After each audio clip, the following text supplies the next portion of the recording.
Baik, Assalamualaikum warahmatullahi wabarakatuh.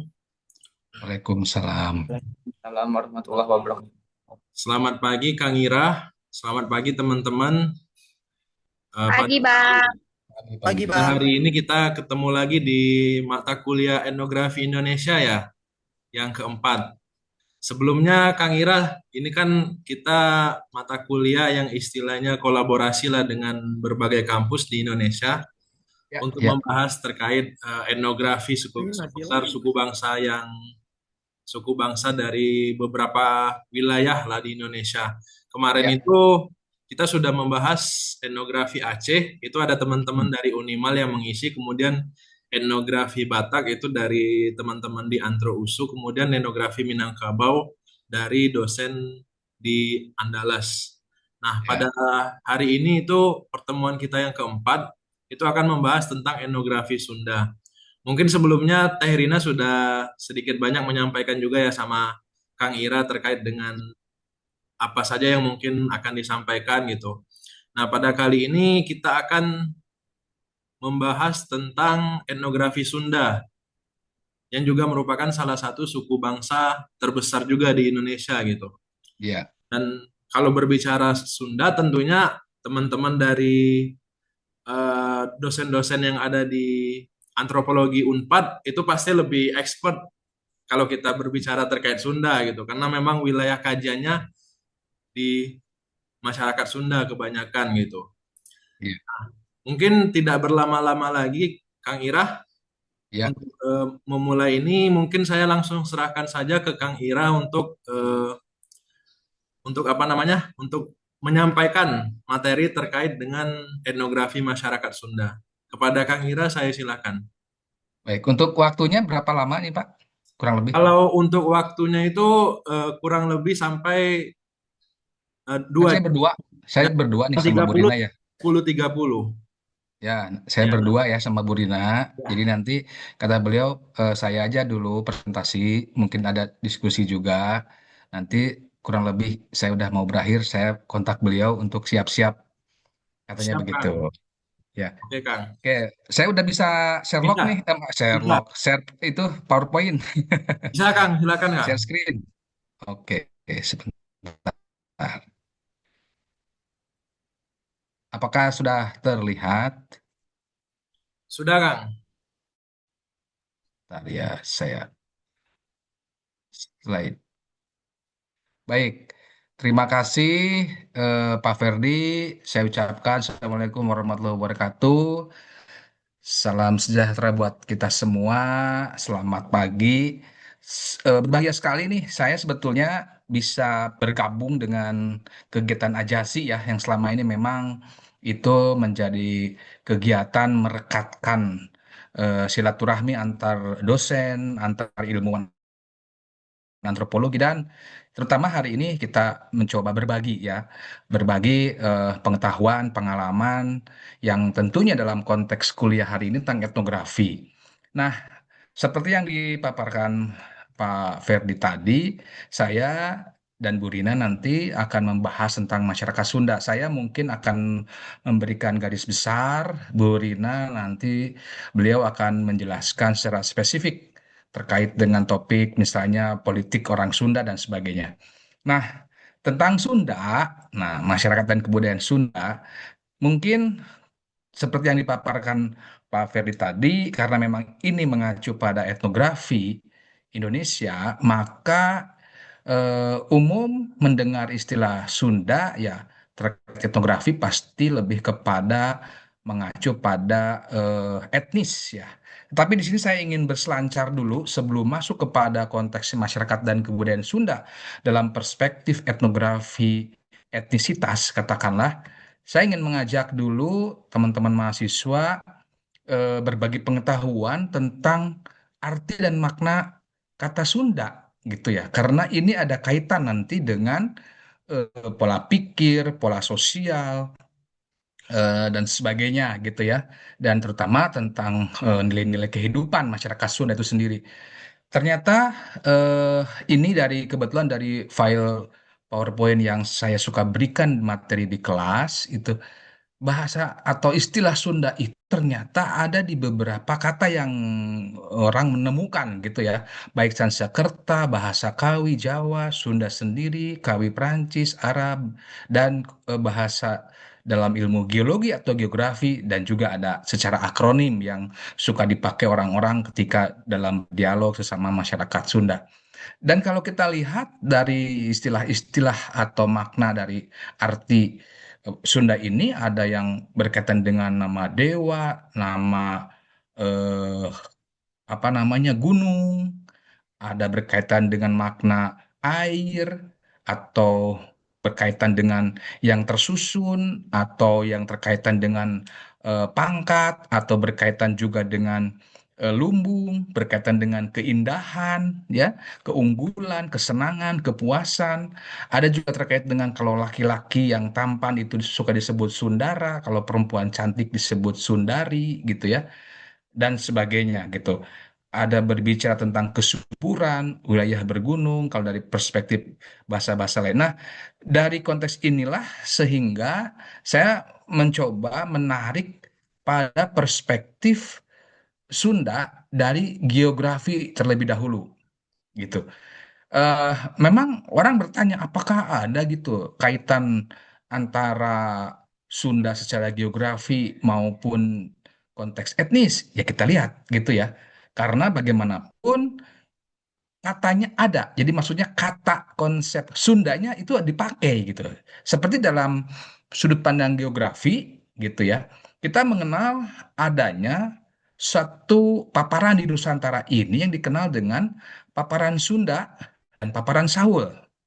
Jadi konon menurut ahli geografi bahwa dunia ini terdiri dari beberapa lempeng ya. Ada lempeng India, lempeng Filipina, Eurasia, Pasifik, Australia dan sebagainya. Nah, kita ini wilayah Nusantara ada di dua lempeng, lempeng Australia dan lempeng Eurasia, yang notabene secara geografi zaman dahulu katanya sebelum eh, kutub utara mencair ya, gletser itu, kita ini di wilayah gabungan ujung India, Nusantara ya, Sumatera, Kalimantan, Jawa sampai ke Bali, saya kira itu dalam satu lempengan daratan gitu ya. Dan kita tahu kalau dunia ini kan selalu bergerak gitu ya, karena tadi ada lempengan-lempengan tadi.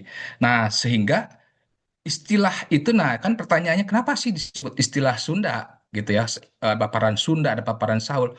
Mungkin dari istilah-istilah tadi ya yang sudah dilekatkan gitu ya. Jadi pemaknaan atau penggunaan Sunda bukan sekarang karena ada suku Sunda gitu maksud saya. Tapi dari dulu dalam peta dunia sudah mengenal itu gitu. Nah, ini yang disebut dengan apa, Sundaland gitu ya.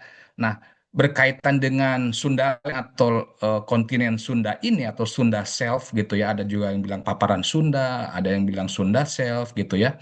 Ini terdiri dari apa namanya wilayah kurang lebih Asia Tenggara. Baik itu menghubungkan Sumatera, Jawa, Kalimantan, dan di sini banyak sungai-sungai gitu ya.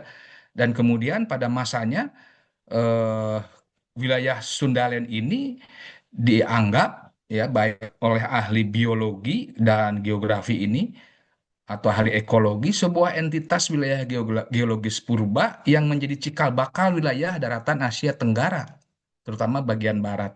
Bahkan ini nanti saya bisa share gitu ya, ada link YouTube di sini gitu ya.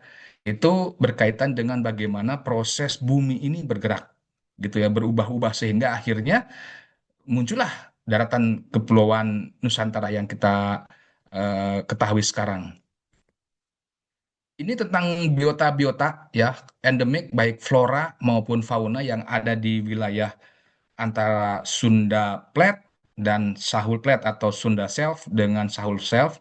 Kita lihat gitu ya, kalau makanya kalau antropologi itu kan kompleks dan holistik ya, gitu. Saya kira bagi teman-teman yang seneng misalnya antropologi ekologi bisa bisa lihat deh ya di apa di Geographic Channel, etno apa atau mungkin di YouTube tayangan-tayangan yang memuat bagaimana kehidupan biota-biota ini ternyata ada garis Wallace dan garis Weber yang memisahkan gitu ya. Dan saya kira ini berkaitan dengan masalah lempeng-lempeng dunia itu.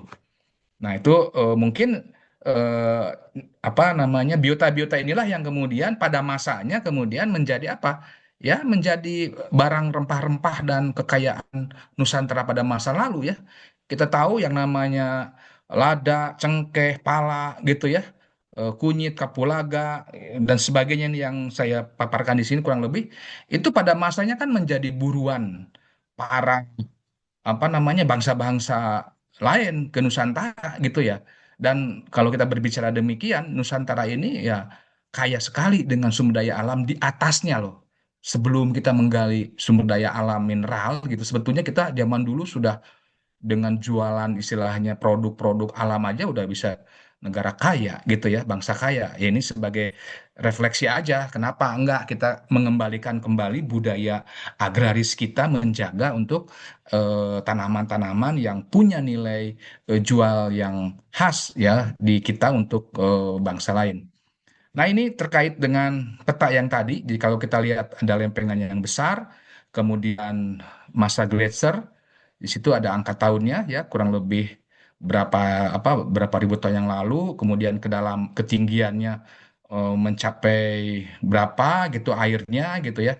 Saya menyampaikan ini meskipun saya bukan ahli geografi atau geologi, tetapi ini membantu kita untuk melihat akhirnya kok ada ya? Nah, kan gitu. Kok ada ya akhirnya meskipun ada istilah etnik Sunda, etnik Sumatera, misalnya Kalimantan, Bali, Jawa, ada beberapa nanti bahasa-bahasa budaya yang sama gitu ya di Nusantara ini karena kehidupan Sundalen ini dari dulu sudah bertahun-tahun adanya dan kita tahu bahwa kebudayaan itu kan terbentuk dalam proses yang cukup panjang gitu ya. Dan kita ini generasi sekarang hanya pewaris saja kan, hanya pewaris gitu menggunakan bahasa Sunda, budaya Kalimantan dan sebagainya. Ternyata kalau kita merunut pada perspektif geografi tadi, loh ada ya bahasa-bahasa. Nanti mungkin saya akan bertanya kira-kira ada bahasa sama apa nih di di Kalimantan gitu ya dengan di Sunda banyak bahasa-bahasa yang hampir sama gitu. Saya suka melihat tayangan-tayangan ternyata bahasa-bahasa kita ini ada kesamaan. Seperti contoh kalau Jawa dan Sunda kan kadang-kadang cuma beda A saja ya.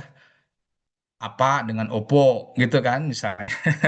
Dan mungkin yang lain-lainnya lah gitu. Meskipun ada perbedaan makna yang berbeda. Nah, ini ternyata berkaitan dengan masalah ini juga sudah dikenal dari zaman Plato gitu ya, sudah dikenal dalam tulisan-tulisan sejarah dunia. Kita ini sudah merupakan bangsa yang dengan konteks Sunda Self ini gitu ya. Nah, yang saya ingin katakan adalah kalau meskipun saya di sini memaparkan tentang bagaimana perkembangan asal mula Sunda itu adalah dari luar, dari Afrika, ada yang dari Taiwan dan sebagainya. Tetapi dengan saya memaparkan ini, saya pribadi mulai terpancing untuk mengetahui bagaimana Nusantara ini sesungguhnya menurut para ahli yang terbaru itu awal peradaban dunia malah gitu ya. Jadi kalau kita melihat pada lempengan ini ya, dulu kita adalah bangsa besar yang kemudian mengalami dinamika ekologi dan geografi dan kemudian terpecah-pecah. Padahal peradaban kita dulu cukup tinggi. Nah, kemudian di sini saya ingin mengatakan bahwa Sunda juga kemudian berkaitan dengan penamaan sebuah gunung yang dalam ilmu geologi ditengarai ada Gunung Sunda gitu ya. Ada Gunung Sunda yang tingginya kurang lebih 4.500 mdpl gitu ya. Dan dari beberapa obrolan saya dengan saya menyimak dari beberapa presentasi ahli geologi dari ITB dan dari Unpad misalnya yang saya sering ikuti, sehingga kenapa akhirnya disebut Sunda gitu ya. Kawasan ini konon katanya karena saking tingginya Gunung Sunda ini, maka kalau bagi para pelancong ya, bagi para pelaut ketika akan menemui sebuah daratan kan daratan yang paling dilihat paling awal itu apa? Kan gunung, gitu ya.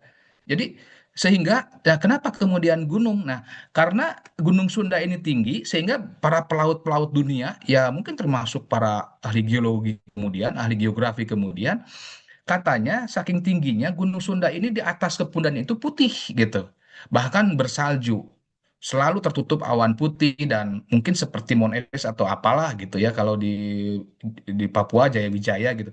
Nah, karena ada apa namanya salju atau juga ada awan putih yang menyelimuti di gunung tersebut, ya suka putih itu artinya Sunda gitu, sehingga ya dikenal lah, oh kalau ke sana itu kawasan Sunda katanya gitu. Ini apa obrolan-obrolan para geolog kenapa kemudian Nusantara ini sudah disebut Sundaland atau Sunda Self gitu. Ada salah satu gunung yang selalu menjadi patokan para pelaut untuk menuju pada kawasan ini gitu ya. Dan apa namanya Gunung Sunda ini kebetulan ada di kawasan Jawa Barat. Nah, di kawasan Jawa Barat yang menurut Pan Bemelen itu sekitar 20 juta tahun yang lalu gitu ya. Apa namanya Gunung Tangkuban Gunung Gunung Sunda itu pernah ada. Jadi kalau teman-teman yang pernah ke Bandung atau tahu Bandung, tahu Jawa Barat, tahu Tangkuban Perahu, ya kalau juga yang mungkin pernah melihat di daerah Bandung kan Bandung itu kayak cekungan besar yang oleh ahli geologi itu sebagai danau purba gitu ya. Jadi kebayang itu kalderanya segede Bandung gitu ya. Dan kemudian Tangkuban Perahu itu adalah gunung baru. Jadi bagaimana tingginya gitu ya. Jadi bahkan di Tanggarai ini 2 juta sampai 100 juta tahun yang lalu gunung itu ada gitu. Jadi ada kehidupan di masa lalu. Nah, itu pemahaman tentang pengetahuan Sunda gitu ya, tentang geografi dan kemudian terkait dengan gunung. Dari sudut pandang sosiologi, kita melihat bahwa masyarakat dan kebudayaan Sunda itu memang memiliki kekhasan sebagai kelompok sosial atau masyarakat yang punya hubungan-hubungan atau struktur dan identitas kolektif. Ya, kalau kita mengacu pada perspektif tentang sosiologis, istilah Sunda itu mengacu pada kesatuan sosial masyarakat ya yang dinamis dengan pola-pola hubungan dan identitas kolektif yang beradaptasi pada setiap zaman. Jadi tentang etnisitas Sunda atau kesukubangsaan Sunda saat ini ada kaitan dengan sejarah bagaimana dulu leluhur atau nenek moyangnya Sunda pada masa lalu gitu. Dan untuk menyelami bagaimana asal-usul orang Sunda, tentunya ada dua pendekatan, pendekatan yang secara pengetahuan lokal ya, folklore misalnya, juga dengan pendekatan yang sifatnya ilmiah. Nah, sehingga di sini kalau berbicara tentang Sunda sebagai kelompok sosial ya, sebagai masyarakat, berarti kan kita berbicara bahwa ada pelabelan satu entitas kelompok suku bangsa atau etnis terbesar kedua, ya tentunya dengan ciri-cirinya gitu ya. Dan juga kalau berbicara tentang masyarakat Sunda berarti ada identitas dan interaksi sosial yang dibangun di antara mereka dengan penanda. Nah, penanda itu kan banyak. Bisa salah satunya adalah bahasa, ya, atau mungkin juga dari penanda dari perilaku, atau juga mungkin dari tanda-tanda simbol-simbol tertentu yang dipakai, baik mungkin pakaian, bangunan, dan sebagainya. Dan juga masyarakat Sunda pun adalah masyarakat yang mengalami dinamika, ya, perubahan-perubahan, baik itu perubahan karena dampak alam maupun perubahan karena pengaruh bangsa-bangsa asing. Nah, saya kembali lagi sedikit ke sisi arkeologi bahwa terkait dengan tadi yang Sunda secara geografis yang cukup lama ternyata Nusantara ini ada gitu ya dengan ada istilah Sunda, self dan sebagainya.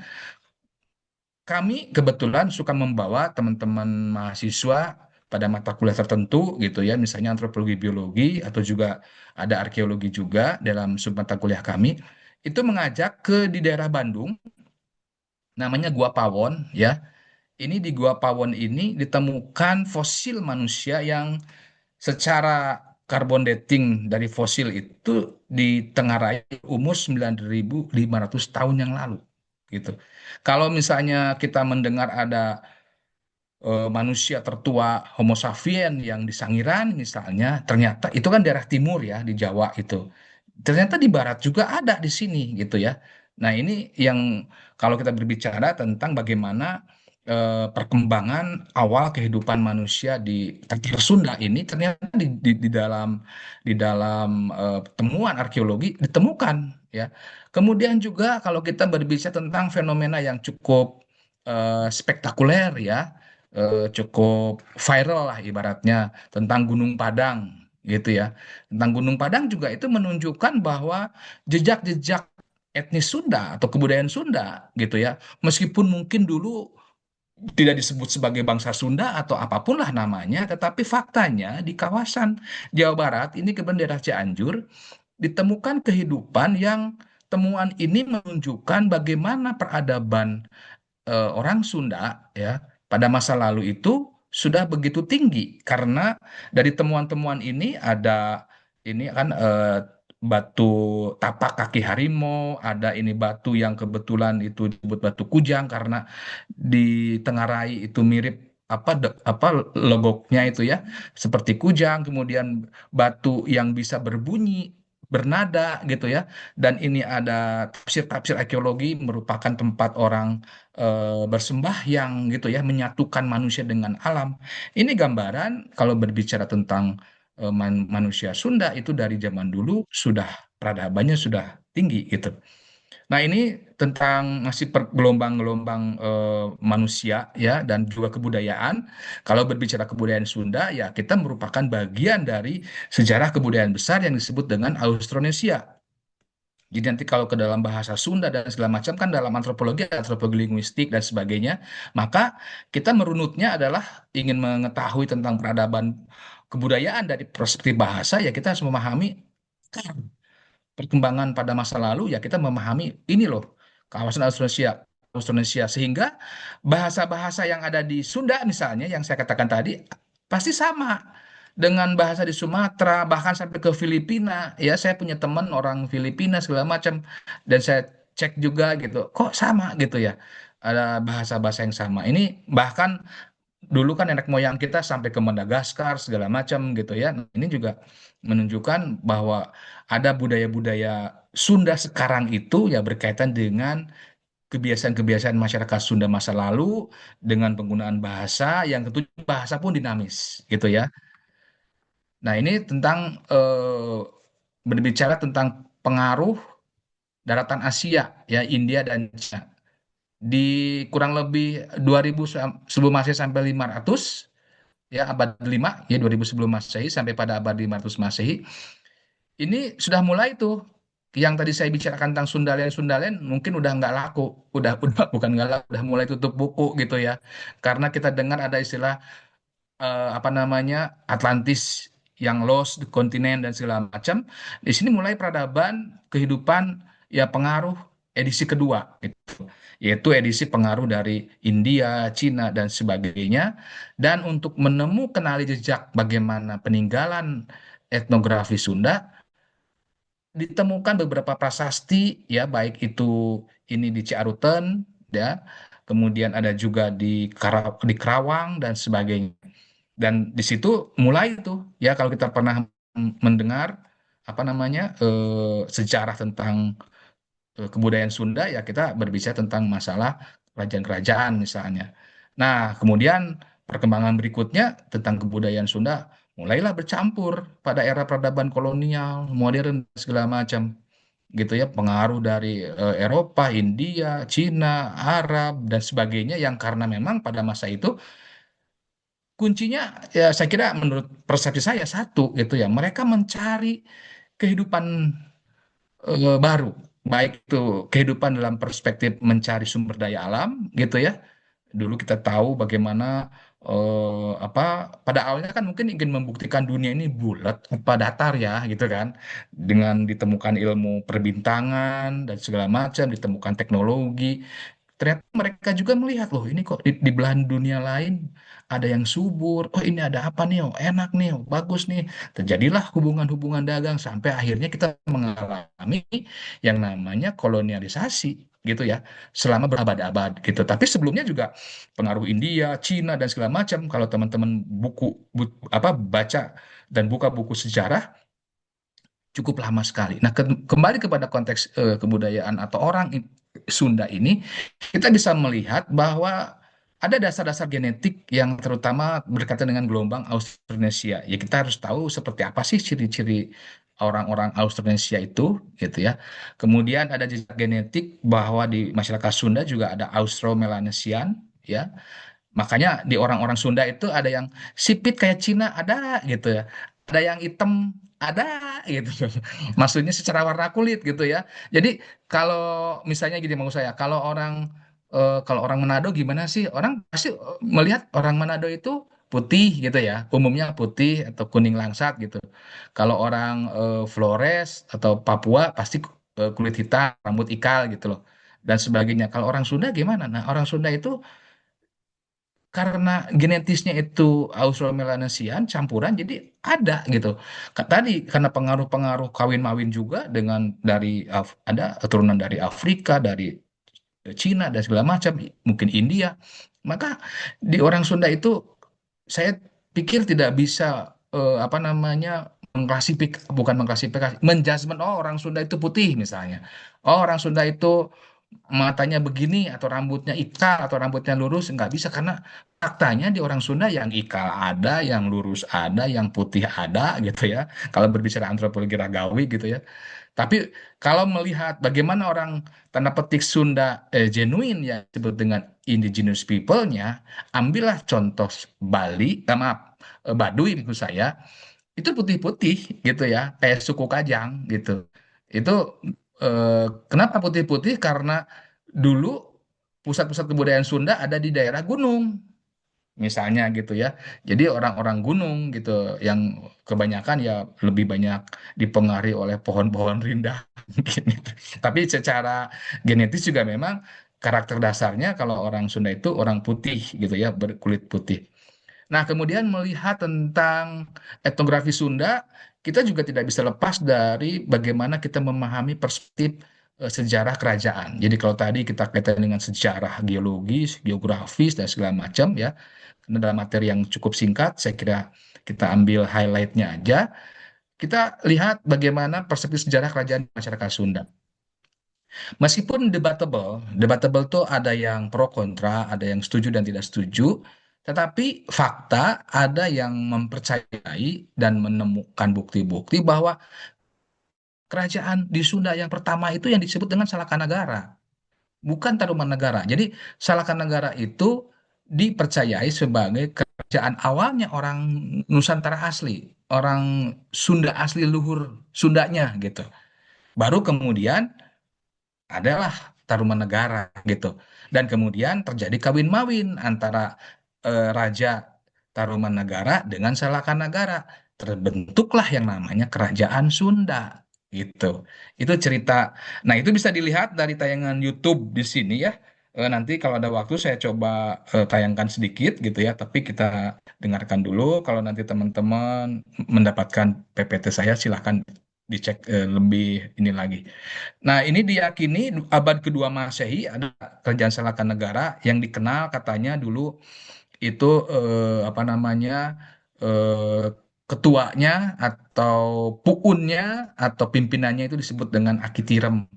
Cuman di sini memang ada yang bilang apakah posisinya itu daerah Pandeglang, di Bogor, Gunung Salak, atau daerah Condet gitu kan ya. Nah, ini yang apakah memang berpindah-pindah gitu ya. Tapi yang jelas ada cerita dari masyarakat Kanekes, mereka itu merupakan keturunan dari wilayah kerajaan ini, Salakanegara yang dulu ya, yang disebut dengan kerajaan yang dipimpin oleh Pucuk Umun gitu ya. Nanti kita lihat. Nah, ini tentang apa namanya bahwa berbicara tentang kerajaan di Jawa Barat itu tadi salahkan negara, tapi yang dikenalnya kemudian Sunda dan Galuh, gitu ya. Kerajaan Sunda dan Galuh, dan itu cukup lama juga. Nah, ini penamaan tentang Sunda berarti kan kenapa ada etnis Sunda? Saya mencoba menarik pada konteks tadi geografi, kemudian saya menarik pada konteks sejarah, dikenal ada istilah kerajaan Sunda gitu, dan ini Galuh masih di wilayah Jawa Barat. Meskipun konon katanya bahwa kerajaan Galuh itu lebih luas sampai ke daerah Jawa Tengah bahkan sampai Jawa Timur. Kenapa demikian? Karena kemudian keturunan dari kerajaan Galuh ini bapaknya atau orang tuanya kemudian menikah dengan Ratu Kalingga, Keling gitu ya. Yang kemudian anaknya Jaya itu kemudian menjadi penguasa. Jadi bisa dikatakan dulu Sanjaya itu pernah menjadi maharajanya di Pulau Jawa gitu ya karena mendapatkan warisan dari penguasa kerajaan di Jawa itu. Dan bisa dikatakan pada masanya Sanjaya itu adalah penguasa Sunda Galuh dan wilayah Jawa. Nah, siapa Sanjaya itu? Kalau dalam beberapa cerita sejarah yang dikatakan Sanjaya itu adalah yang kemudian membuat kerajaan Mataram kuno gitu ya di Medang, dan kemudian nanti akan berbicara kepada Mataram Islam dan sebagainya. Jadi kalau demikian, melihat dari peta yang saya tampilkan dan dari YouTube yang itu diolah oleh ahli dengan beberapa referensi manuskrip segala macam, bisa dikatakan bahwa leluhurnya kerajaan-kerajaan di Nusantara ini dari wilayah Tatar Sunda ini, yang nanti ke Kalimantan, ke Sumatera, ke Jawa Tengah, Jawa Timur, bahkan sampai ke Bali gitu. Sehingga kenapa Sunda itu dianggap tua gitu ya, melihat dari perkembangan perspektif sejarah tadi gitu. Nanti eh, mungkin ada yang akan bertanya, bagaimana hubungan dengan perang Bubat dan segala macam. Nah, nanti itu topik lain ya. Mungkin dari sini bisa kita lihat kan karena lebih tua sehingga dulu ada cerita ya mungkin untuk menaklukkan wilayah Tatar Sunda ini karena ada tradisi dari dulu yang sampai sekarang kalau kepada yang lebih tua itu lebih hormat gitu. Menghormati. Jadi bukan masalah penaklukan tapi saking hormatnya itu adalah leluhur mereka. Nah, itu kemudian, nah ini apa pengaruh-pengaruh kebudayaan Sunda akhirnya dari pengaruh kebudayaan Hindu-Buddha gitu ya, dalam pemerintahan, dalam politik, dalam bahasa, filsafat, dalam wayang. Contoh wayang, orang Sunda itu senang sekali dengan wayang golek, misalnya gitu ya.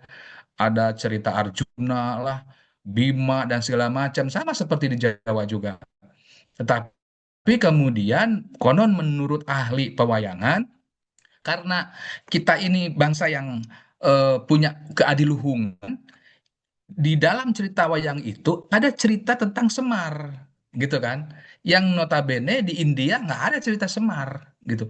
Nggak ada cerita Pamomong itu, apa namanya, Gareng atau Bagong kalau di Jawa Tengah, kalau di Sunda si Cepot, gitu ya. Itu nggak ada. Itu menunjukkan bagaimana leluhur kita, para bujangga kita meracik ya, mengakulturasi pengaruh Hindu-Buddha dari perspektif India tentang ajaran Hindu sekalipun atau Buddha sekalipun dikemas dalam budaya Nusantara ini. Bahkan di dalam manuskrip yang saya temukan, teman-teman bisa cek ya, namanya manuskrip Siksa Kandang Karsian, gitu ya. Itu kalau tidak salah abad ke-16, ditemukan bahwa ada namanya Dasa Pasanta. Dasa Pasanta itu adalah tata krama dalam kehidupan masyarakat Sunda masa lalu, dari mulai petani hormat kepada kepala desa hormat kepada kalau zaman sekarang ya camat-camat hormat kepada bupati, kalau saya menganalogikan, sampai nanti bupati hormat kepada raja-raja, hormat kepada dewa, dan dewa hormat kepada hyang. Jadi dewa bakti kahiyang. Nah, dengan istilah hyang saja sudah menunjukkan bahwa asumsi bahwa kerajaan Sunda itu dulu Hindu, iya, tetapi keiyahannya itu tidak 100% karena dalam sistem kosmologi orang Sunda mengenal istilah hyang, konsep ketuhanan yang di dalam orang Sunda masa lalu gitu ya. Nah, kemudian pengaruh Islam masuk juga. Nah, karena tadi leluhur orang-orang Sunda itu sudah punya karakter religio gitu ya, magis, ya punya sistem kepercayaan pada aspek-aspek yang bersifat gaib, ketuhanan, ya. Sehingga perkembangan Hindu, Buddha, Islam ataupun Kristen itu bukan sesuatu yang baru gitu ya. Cuman tergantung dari dinamika masyarakat dalam proses akulturasi tentang keagamaan tersebut gitu. Nah, sebagai contoh dalam pengaruh Islam gitu di Sunda ini masih kuat dengan tradisi-tradisi lokalnya, tetapi dalam doa-doanya menggunakan doa-doa yang bernuansakan Islami gitu ya. Penggunaan kalender juga karena tadi ada masyarakat Sunda pernah diinvasi atau pernah dikuasai oleh kerajaan Mataram Islam di Jawa Tengah, dan waktu itu Sultan Agung apa namanya membuat sebuah kalender yang menyatukan antara kalender lokal ya Jawa Sunda dengan Islam, sehingga muncullah tarik Hijriah versi Mataram. Di sini dikenal dengan sistem kalender Aboge.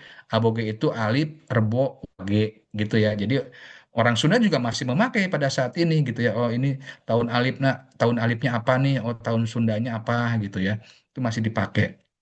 Nah, pengaruh kolonial tentunya pada dunia pendidikan, teknologi, ya, tata kota, musik dan sebagainya. Sehingga ya memang kebudayaan Sunda itu apa namanya berdinamika. Nah, termasuk juga tentang kebudayaan Tionghoa gitu ya. Banyak sekali kuliner-kuliner di masyarakat Sunda itu yang kadang-kadang orang menyangka itu makanan asli Sunda. Padahal itu makanan asli yang secara ini dari Cina. Tahu contoh. Kita tiap hari makan tahu kan. Nah, tahu itu budaya asli Cina itu tofu itu. Kemudian bakwan ya, kalau orang Sunda bilang bala-bala, kalau orang Kalimantan itu bilangnya bakwan. Itu kan makanan dari sana juga, capcay gitu ya. Fuyung hai, bakso sekalipun kan.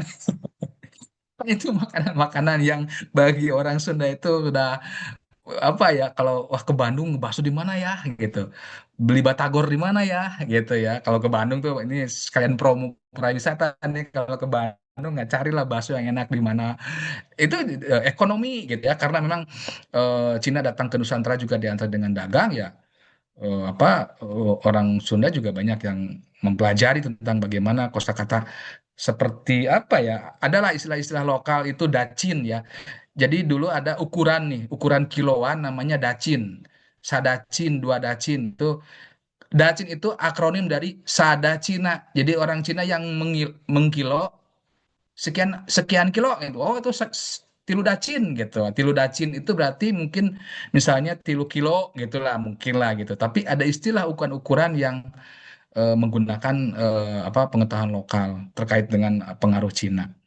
Estetika kesenian gitu ya. Ya di Sunda juga banyak kesenian-kesenian yang dipengaruhi oleh kebudayaan. Seperti mungkin kecapi gitu ya, di antaranya kan di apa di Cina juga ada kecapi, guceng gitu ya. Di kita juga ada kecapi misalnya. Bisa jadi mungkin leluhur Nusantara juga dulu terpengaruh dari kebudayaan Cina dengan alat musik petik tadi gitu ya. Oke, nah, sekarang dari sudut pandang antropologi, gitu ya. Kalau bicara soal antropologi, saya mencoba mengambil satu konteks pemahaman kebudayaan dari perspektif determinisme kebudayaan, di mana bahwa kebudayaan merupakan faktor utama yang menentukan atau membentuk perilaku pemikiran dan identitas individu. Ini pemikiran dari Franz Boas ya, antropolog dari Amerika. Kurang lebih bahwa dalam pandangan ini, kodrat manusia itu lentur, ya. Hampir seluruhnya dibentuk oleh nilai, norma, simbol, institusi kebudayaan, tempat di mana individu itu dibesarkan. Sehingga kalau berbicara orang Sunda, ya, maka kelompok etnis Sunda, nah, kita berbicara etnis, yang mereka dibesarkan pada sebuah kebudayaan utuh, ya, baik itu seni ritualnya, seninya ritual, bahasa, dan warisan-warisan budaya lainnya, dan pengetahuan lainnya. Nanti kita coba kupas itu.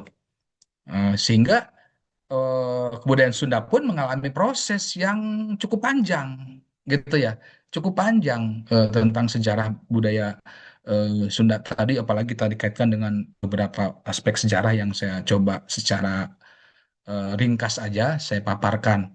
Nah, di sini Franwas mengatakan bahwa suatu kebudayaan itu dipelajari gitu. Bagaimana sehingga kalau bisa dipelajari berarti ada budaya yang memang dituturkan, ada budaya yang diajarkan, ada budaya yang dituliskan. Nah, disitulah sehingga suku Sunda, kalau baca suku Sunda, etnis Sunda punya pengetahuan tentang budaya tutur, mendongeng, ada namanya pantun ya.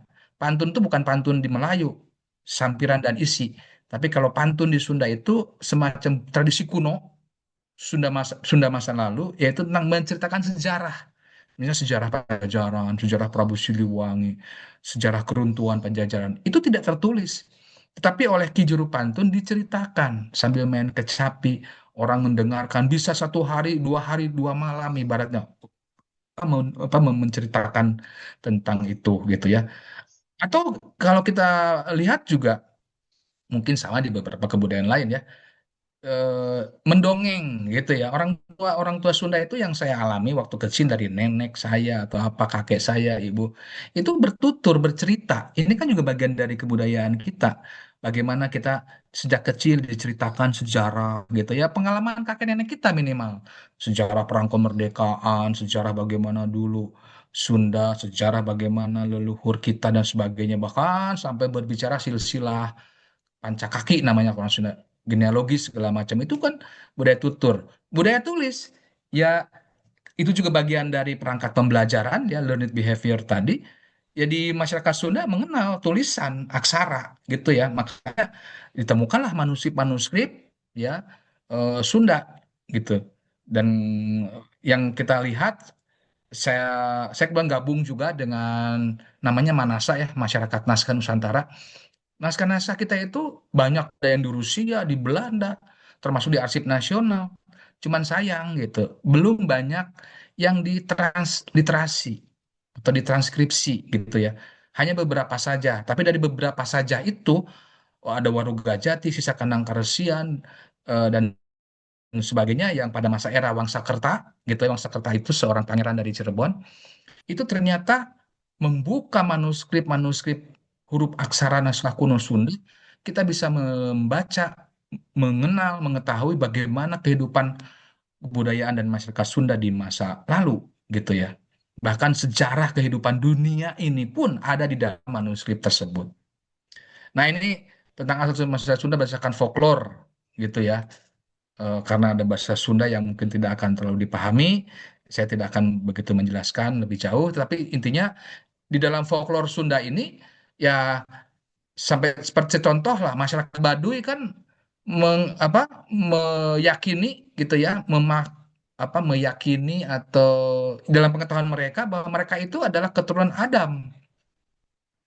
Jadi eh, mereka bahkan meyakini bahwa mereka adalah pusat dunia gitu. Kenapa? Karena sampai saat ini orang Kanekes atau Baduy itu leluhur Sunda juga masih mempertahankan dengan budaya mereka seperti itu secara sadar dan utuh gitu ya. Karena mereka ada amanat-amanat leluhur bahwa karena tugas mereka adalah menjaga bumi, mendoakan bumi.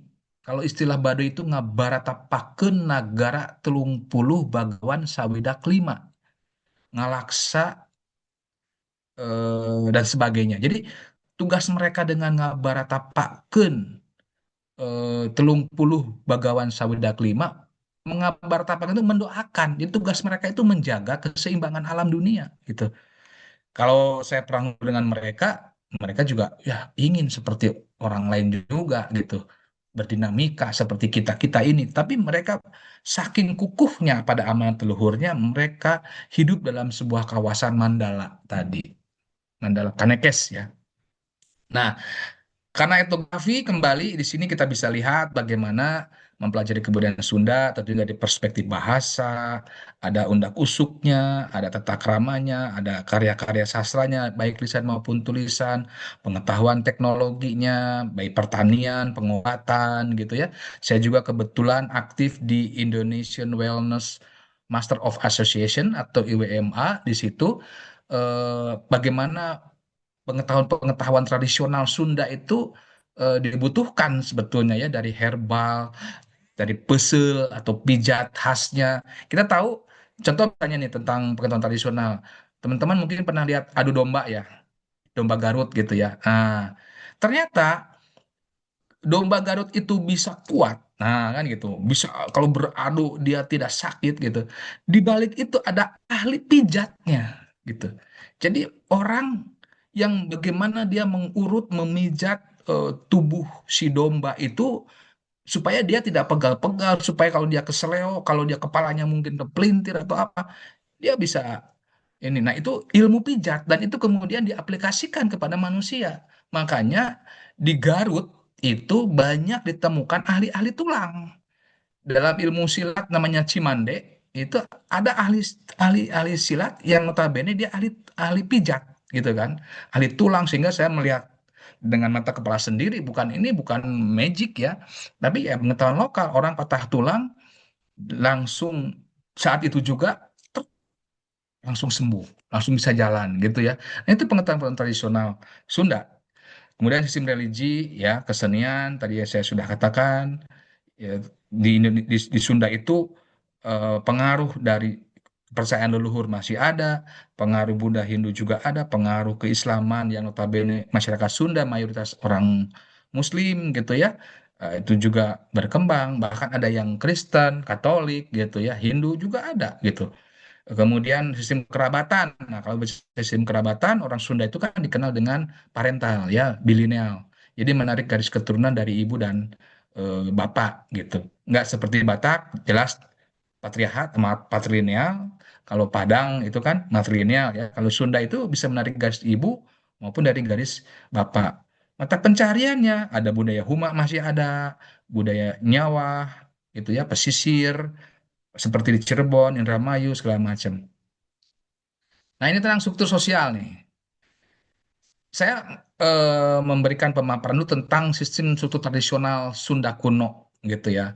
Mengenal ada istilah ini, karamaan, karesian, karatuan gitu. Dalam peta yang saya temukan itu memang seperti yang tadi saya paparkan baru kerajaan Sunda dan kerajaan Galuh gitu ya. Tetapi ini temuan saya aja sebetulnya, bisa debatable ya. Saya menemukan di dalam manuskrip ternyata kalau kita apa namanya menggunakan konsep Sunda itu tritangtu, tri itu tiga, tangtu itu ketentuan, ada tritangtu di salira, jadi ketentuan di salira, cipta rasa karsa, ya, pikiran, perasaan, dan perbuatan gitu ya. Tritangtu di Nagara, Rama, Resi Ratu, Tritangtu di Buana gitu ya. Ada Buana atas, Buana tengah, Buana handap atau dunia atas, dunia tengah, dunia bawah. Nah, pada konteks sosial, saya kira ini ada tiga ya, ada tiga keramaan, keresian, keratuan di masyarakat Sunda, di mana keramaan itu pemahamannya ada eksekutif, resi legislatif dan spiritual, pemimpin dalam Prabu atau Ratu itu sifatnya ya keyudikatif. Nah, fakta sampai hari ini, ketiga sistem Rama Ratu Resi itu di masyarakat Kanekes masih ada yang disebut dengan Tangtu Telu. Tangtu Telu itu jadi Tangtu tiga. Telu itu tiga. Ada di wilayah dalam satu wilayah desa Kanekes itu ada wilayah Karamaan, Kampung Karamaan, ya, eh, ada Kampung Keresian, ada Kampung Karatuan. Namanya tuh daerah Cibeo, Cikertawana, dan Cikesik gitu ya. Jadi kampung tangtunya tiga, Cibeo, Cikertawana, Cikesik itu kampung utama yang kalau teman-teman lihat itu pakai pakaian serba putih, pakai putih, ikat kepala putih gitu. Nah, masing-masing itu kampung Cikesik dia punya kampung-kampung dangka, kampung Cibeo punya kampung-kampung dangka wilayahnya, kampung Cikertawana punya perkampungan-perkampungan di bawahnya. Nah, ini saya kira tentang penjelasan itu. Nah, kemudian sisi bahasa nih. Kalau sisi bahasa, saya kira ini ada di bahasa perkembangan kemudian ya, karena kalau akarnya dari bahasa Austronesia. Tapi kalau berbicara bahwa Jawa Barat adalah lokasi yang dikenal dengan Tatar Sunda gitu ya, atau tempat hidupnya berkembangnya etnis Sunda, ternyata dilihat dari sisi bahasa tidak semua Sunda murni juga gitu. Kalau dilihat dari dialeknya nih ada Sunda Banten, ada Sunda Bogor, Sunda Priangan, Sunda Ciamis, Sunda Indramayu, Sunda Cirebon, ya bahkan sampai Sunda Brebes Jawa Tengah nih masih ada tuh. Brebes Cilacap gitu yang masih ada di wilayah Jawa Tengah sebetulnya. Tetapi budayanya masih budaya Sunda dari perspektif kebahasaan gitu ya. Ini ditemukan seperti itu. Jadi etnis Sunda tidak identik dengan etnis administratif sebetulnya kalau secara kultur ya. Nah, ini peta wilayah yang kebetulan saya pernah apa memetakan tentang eh, tempat-tempat masyarakat hukum adat di Jawa Barat ya. Ini kebetulan proyek kami 2023 memetakan ya, menggrand design penataan masyarakat hukum adat di Jawa Barat. Kami coba petakan seperti ini, ada wilayah Cirebon, Priangan, Betawian, Banten Kidul gitu ya. Nah, kita lihat ya ini Kalau udah berbicara Priangan itu udah pengaruh dari Mataram pada masa itu ya. Mataram Islam, Cirebon juga ada pengaruh dari Mataram Islam juga dan sebagainya. Nah, kalau yang Sukabumi Bogor itu memang cenderung masih kuat dari sisi kultur Kesundaan genuinnya gitu ya, karena mereka hidup di daerah-daerah pegunungan Halimun. Oke, nanti tolong kasih waktu Pak ya kalau perlu saya ini. Kemudian ini tentang perilaku ya. Kalau berbicara etnik tentunya menunjuk pada individu yang mempertimbangkan dirinya termasuk atau dimasukkan sebagai anggota dengan latar belakang tertentu sebetulnya.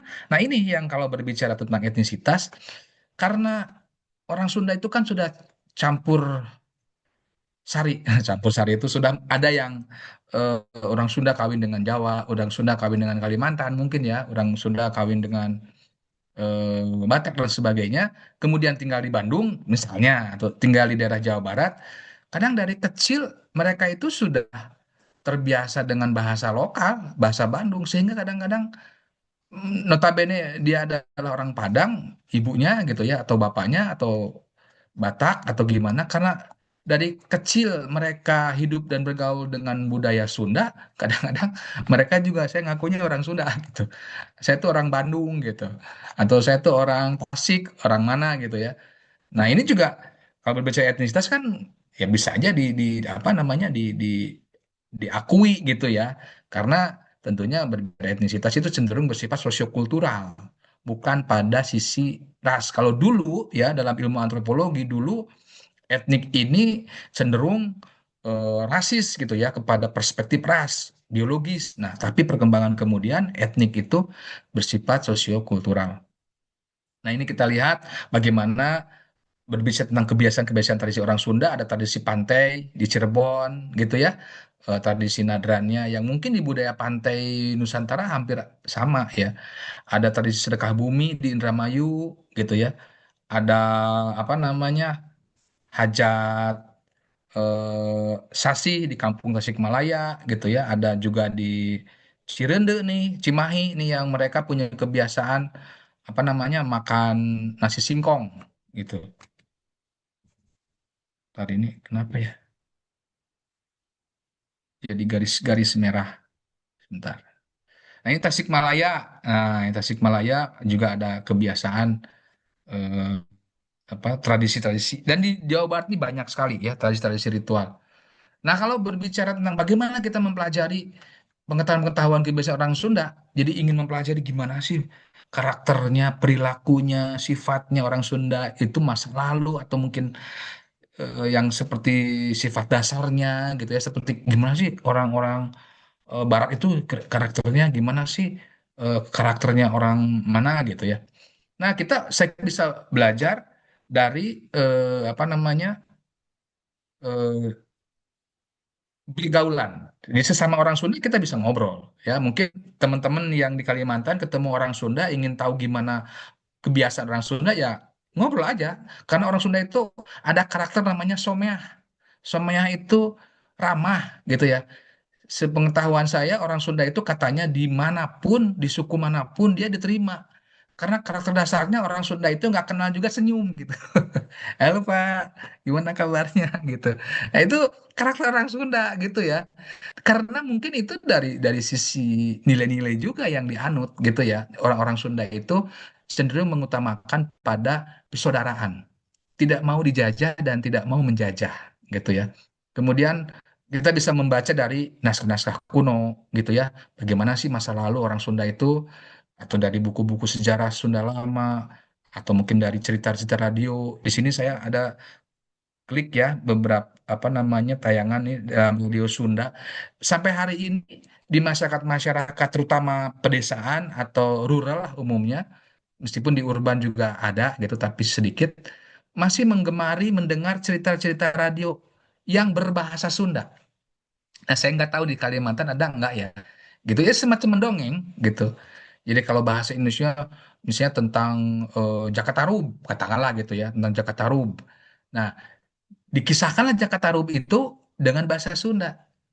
Dan orang tuh mendengar dengan gaya si pendongengnya itu mendongeng dengan misalnya dia bisa berbahasa dengan gaya perempuan, nenek-nenek, laki-laki, anak-anak, pemuda, penjahat. Nah, jadi si satu satu narasumber, satu pendongeng itu dia bisa bercerita, memerankan berbagai karakter di dalam dongeng itu dan menggunakan bahasa Sunda misalnya. Itu juga bagian dari bagaimana mempelajari kebiasaan-kebiasaan orang Sunda. Nah, kemudian kita berbicara tentang karena dalam kebudayaan itu kan ada unsur-unsur yang paling dalam yang namanya nilai gitu ya. Meskipun ini tidak secara umum gitu. Artinya orang kan punya ideologi tersendiri ya. Orang itu punya pedoman nilai-nilai kehidupan tersendiri.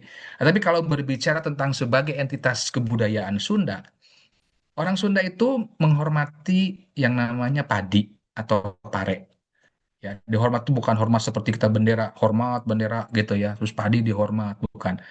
Pertama karena ada semacam kepercayaan bahwa padi ini simbol dari Nyi Poah Aci atau Dewi Padi kalau orang bilang gitu ya. Dan ini budaya Australia, budaya di beberapa yang bertanam padi itu sama. Padahal sebetulnya kita kalau berbicara pada sejarah mitologi tentang padi itu, Dewi Padi itu bukan padi gitu. Maksudnya Dewi Sri itu bukan cuma padi, tetapi semua apa namanya hasil bumi Nusantara ini yang bisa dimakan oleh manusia. Bahkan tidak dimakan juga tapi punya manfaat untuk nah itu. Jadi namanya ambu ya. Ambu luhung kalau orang Sunda bilang ambu luhung. Jadi dewi yang melindungi kemakmuran. Nah, tapi secara filosofis di orang Sunda dikenal dengan uga maning pare atau ilmu padi. Sawatara ngesi, sawatara nunduk. Semakin berisi, semakin menunduk. Nah, di sini juga kita bisa melihat misalnya kalau dalam tingkatan-tingkatan tertentu sebetulnya di masyarakat Sunda rural ya, apakah seorang kiai, ajengan, ulama, atau ahli tokoh silat, ataupun ahli menak, atau orang yang kaya lah, orang yang sifatnya biasanya kalau dia menggunakan ilmu padi, kehidupan mereka itu ya sederhana. Malah konon katanya Raja Sunda dulu, Prabu Siliwangi itu tidak seperti yang digambarkan dalam gambar-gambar film yang berpakaian kayak kerajaan segala macam. Itu merakyat katanya, gitu ya. Sehingga pada suatu saat ada cerita musuh datang mau mencari rajanya yang nggak bisa membedakan antara raja dengan rakyatnya karena tadi ilmu padi. Jadi apa ini juga karakter ya, karakter yang bisa kita maknai bahwa simbol dari kebijaksanaan adalah kita kalau semakin berilmu, kita semakin rendah hati dan merendahkan sikap kita gitu. Bukan rendah diri ya, tapi rendah diri kan beda. Merendahkan sikap kita. Kemudian ada simbol kujang. Nah, di dalam dunia perpustakaan gitu ya, kan ada pusaka ya. Pusaka itu bukan senjata gitu ya. Kalau senjata itu kan lebih kepada perkakas atau weapon gitu ya, atau lebih kepada alat tools. Tapi kalau pusaka itu meskipun berangkat dari weapon, berangkat dari alat, tapi dijadikan sebuah simbol nilai yang luhur. Ada akronim Kujang itu kukuh karena janji, kuat pada komitmen. Ada juga Kujang itu dari Kudi Hyang, Kudi senjata, Hyang Tuhan, jadi senjata Tuhan, jadi pusakanya Tuhan gitu ya. Tetapi secara filosofis, kenapa akhirnya kan di Jawa Barat ini simbol kujang itu menjadi ikon. Pemerintah Jawa Barat aja simbolnya kujang.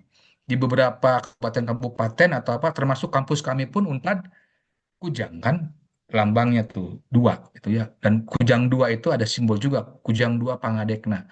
Jadi kujang dua pangadeknya, kujang itu ada dua mata ya kalau kanan kiri itu dia tajam. Jadi ini menunjukkan bahwa kita harus bisa segala sesuatu harus timbang pertimbangan dengan baik pada dua sisi secara matang. Kemudian ada simbol harimau yang suka ada pemaknaan, wah ini simbol Raja Siliwangi, katanya ini simbol manusia unggul, maung, manusia unggul. Tetapi ada karakter katanya dari harimau atau maung ini, segagah-gagahnya harimau, dia tidak pernah apa namanya menghadapi sebuah bahaya. Jadi kalau harimau melewati sungai yang sedang banjir, dia juga tidak, wah gua harimau nih gitu, udah berenang aja lah gitu kan, gua raja hutan, kagak gitu, mikir juga gitu. Jadi akhirnya dia juga apa namanya, ada kewaspadaan. Ya itu juga sama memberikan sebuah refleksi kehidupan bahwa kalau kita menjadi orang yang memang punya kapasitas, ya apapun itu, kapasitas secara modal, materi, kepintaran segala macam, kita juga harus waspada gitu. Jangan sampai mentang-mentang kita punya kemampuan, bisa jadi lawan lebih tinggi dari kita gitu kan. Bisa jadi orang yang di hadapan kita atau masyarakat di hadapan kita itu lebih tinggi. Makanya ada karakter orang Sunda itu di dalam setiap perilaku dia ada kata punten atau tabe. Nah, istilah tabe juga ternyata di Kalimantan, di Sulawesi saya menemukan kata yang sama, tabe itu ya. Jadi punten, dan itu merupakan karakter permit action. Jadi apa-apa tuh punten. Jadi mau masuk hutan, mau mengambil sesuatu, mau berkata, mau apa itu punten, mau masuk rumah punten gitu ya, sampurasun. Jadi sehingga dalam debat atau dalam musyawarah orang-orang adat Sunda itu sedebat-debatnya dia selalu mengawali dengan punten. Misalnya punten, barangkali pendapat saya berbeda nih ya. Menurut saya begini. Jadi punten dulu gitu ya. Karena meskipun akan berbeda secara tajam gitu, tapi dengan punten itu ada sebuah evaluasi, belum tentu apa yang dia katakan itu benar adanya atau baik adanya. Itu ketika Sunda, saya kira kesederhanaan dan sebagainya, silih asih asah asuh. Nah, seperti yang tadi, maaf, mana? Nah, ini ada foto ya orang tua. Nah, itu ketua adat sebelum memanen dia juga punten dulu tuh sama padinya gitu. Jadi ada tradisi masa menanam, masa panen itu ada tradisi permit dulu gitu ya. Sebelum dipanen itu kan dia melakukan ritual dulu. Ini saya kira adalah sebuah keadaban ya, keadaban leluhur kita bahwa memosisikan bahwa kita dengan alam semesta ini adalah satu kesatuan. Nah, kesatuan inilah yang kemudian dilakukan dengan dasar harus saling. Jadi silih itu saling, silih asih itu saling, silih asah juga saling mengasah, silih asuh ada saling mengasuh. Ini terjemahannya ada, pemaparannya ada, sehingga konteks silih asih asah asuh ini sebenarnya bukan bukan hanya kepada sesama manusia saja. Kalau kita mencintai alam, alam akan memberikan cintanya juga pada kita. Kalau kita merawat alam, alam akan memberikan mata air yang banyak kepada kita. Kalau kita menjaga alam, maka tidak akan ada banjir, tidak akan ada longsor, dan sebagainya. Tapi karena kita yang tidak cinta kepada alam, buang sampah sembarangan ke sungai, babat hutan seenaknya segala macam, yaitu hukum alam, gitu ya. Alam pun akan berbalik apa tidak asih juga kepada kita gitu. Nah, dan sebagainya. Jadi ini asi asa asu memang cenderung pada antar sesama kehidupan manusia, tetapi seyogianya hakikatnya adalah terhadap alam juga. Nah, ini juga karakter dalam perilaku orang Sunda, ya, cager, bager, benar, pintar. Kemudian juga ini etika leluhur, ya, etika leluhur Sunda yang tentunya berkaitan dengan bagaimana menjaga hubungan antara alam yang saya katakan tadi, manusia, bahkan dengan manusia sendiri. Jadi asih juga kepada diri sendiri juga gitu. Sehingga mungkin kalau saya kontraskan dengan di Jepang, kalau di Jepang kan tingkat suicide-nya tinggi apa ya? Nah, Weber tuh kan meneliti di Jepang itu tingkat bunuh dirinya tinggi. Ya nggak mungkin nggak asih sama diri sendiri dalam pandangan saya. Nah, makanya tidak ada itu istilah mungkin bunuh diri gitu ya. Bunuh diri bukan karakter orang Sunda gitu. Diputus pacar, bunuh diri. Hutang pinjol banyak, bunuh diri gitu. Atau apa gitu. Nggak ada itu gitu ya. Tapi evaluasi. Jadi karena ada kesadaran bahwa eh, apa Tuhan dan manusia dan alam itu ada satu ikatan-ikatan batin ya gitu. Nah, ini petuah tentang etika kepada diri sendiri, kepada sesama bergaul secara sosial, dalam konteks bekerja. Saya ingat tuh Prabowo pernah dalam sebuah tayangan TikTok, dia mengingatkan kepada para menterinya, kita ini jangan, kalau istilah Sunda, jangan kumaha engke, tapi engke kumaha katanya. Jangan gimana nanti, tapi nanti gimana gitu. Kalau gimana nanti ya gimana nanti aja deh gitu. Kumangkewe gitu. Nah, tapi justru harus engke kumaha. Nanti gimana ya? Nah, kalau demikian kan prepare gitu ya. Ini karakter dalam etika bekerja atau work. dalam berkeluarga juga ibu bapak. Nah ini yang saya katakan parental atau bilateral tuh. Ke ibu hormat, ke bapak juga hormat, munjung kudu ka indung, muja kudu ka bapak. Berbakti kepada kedua orang tua. Bahkan dalam hak waris pun kalau pakai pendekatan hukum adat Sunda, eh, antara laki-laki dan perempuan itu sama sebetulnya. Jadi tidak, oh laki-laki lebih besar atau perempuan lebih besar. Enggak. Kalau adat Sunda yang benar itu, laki dan perempuan itu sama, seimbang gitu ya. Etika kepada alam, nah tadi leuweung tong dirusak, hutan jangan dirusak. Karena kalau air habis, rakyat akan sengsara. Makanya ada pepatah juga, jangan tinggalkan mata air, jangan tinggalkan air mata kepada generasi berikutnya, tetapi tinggalkan mata air. Ya, air mata kan kesedihan, kalau mata air sumber kehidupan. Nah, terakhir refleksi tentang sudah di masa era modern. Singkatnya bahwa kemudian masyarakat Sunda itu berdinamika ya, tidak bisa menentang pada dampak globalisasi ekonomi, budaya, kemudian teknologi informasi, digitalisasi, dan berbagai realitas virtual yang sudah memberikan dampak serius pada kehidupan masyarakat Sunda. Dan ini seyogianya menjadi hal yang sangat dilematis gitu ya. Tapi kemudian juga bagaimana kita membalikan seperti itu, yaitu perlunya adanya sebuah modal, ya modal sosial, membalikan dampak-dampak dari budaya luar tersebut. Berupa apa? Ya berupa yang di sini itu disebut dengan apakah melalui retrospektif, ya ke belakang kita mencari kembali nilai-nilai luhur, budaya-budaya warisan leluhur kita yang kemudian diimplementasikan sekarang atau dikombinasikan, kalau zaman sekarang itu dikolaborasikan dengan sekarang atau dengan cara prospektif. Artinya kita mencari inovasi-inovasi baru. Kan kita tahu bahwa secara antropologi kebudayaan itu dinamis. Artinya tidak salah juga kalau generasi Sunda sekarang menciptakan hal-hal yang baru. Mungkin tidak ada kaitan dengan masa lalunya, tapi menciptakan hal-hal yang baru. Karena siapa tahu apa yang kita ciptakan hari ini adalah merupakan warisan budaya buat generasi berikutnya. Nah, di masyarakat Sunda itu terutama demikian, dan itu dipelopori biasanya oleh kelompok-kelompok yang disebut dengan kelompok kreatif ya, kelompok-kelompok kreatif. Nah, ini yang disebut kelompok kreatif itu sebentar. Nah, ini nih. Jadi masyarakat kreatif atau creative society.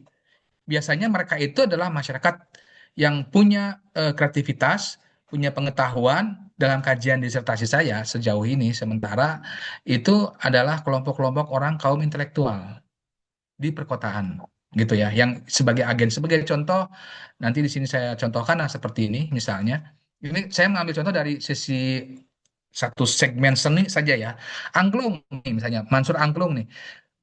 Teman-teman mungkin tahu kalau angklung Ujo dan angklung Baduy gitu ya, angklung-angklung masyarakat Sunda kan dipakai pakai tangannya itu begini. Nah, tapi ada inovasi misalnya Mansur itu angklung itu seperti organ gitu. Jadi dipijit dengan organ, bunyinya tetap sama, bunyi angklung.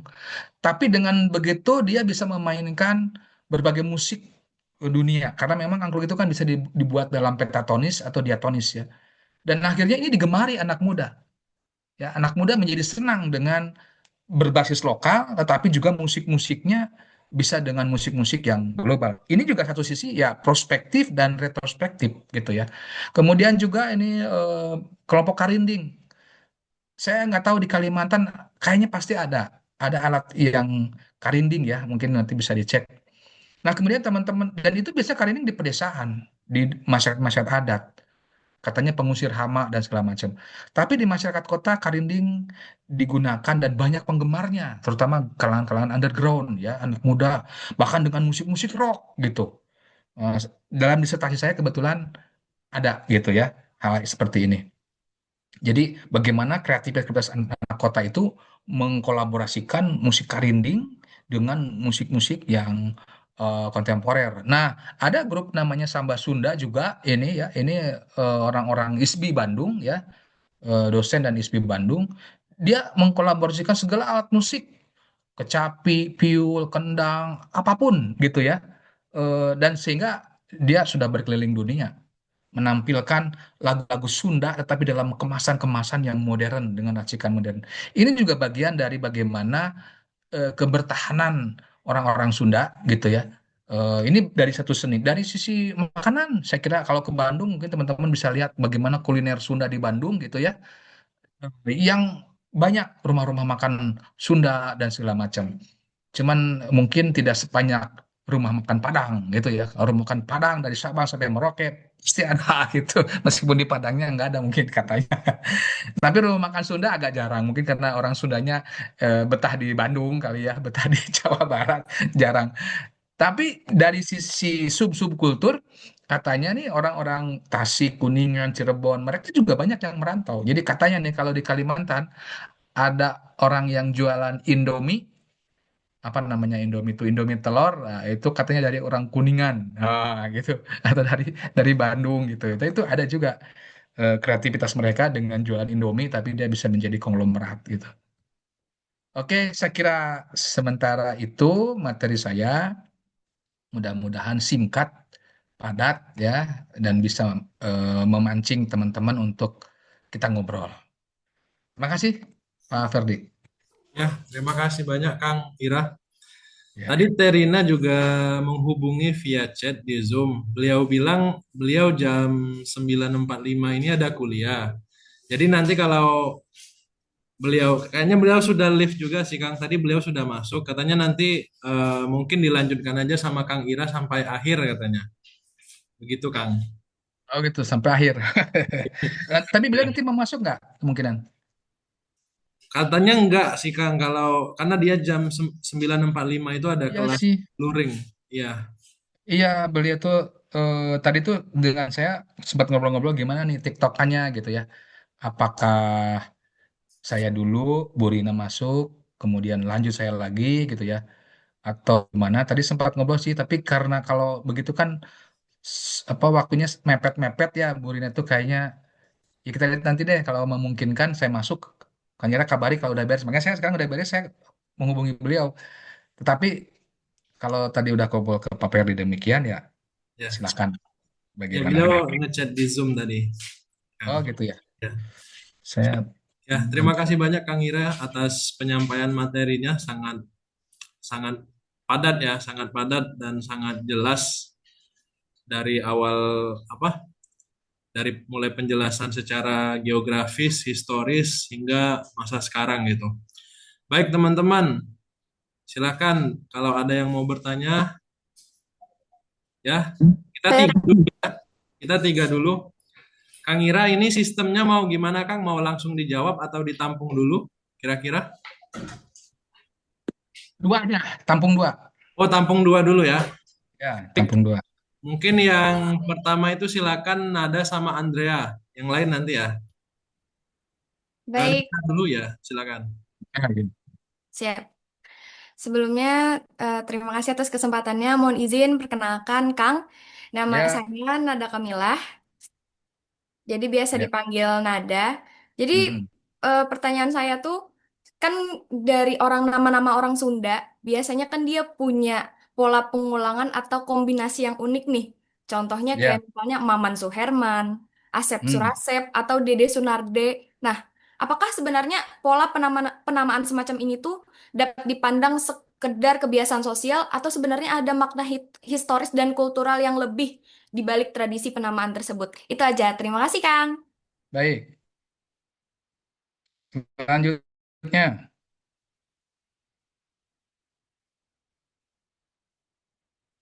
Ya, pertanyaan kedua. Andrea, silakan Andrea.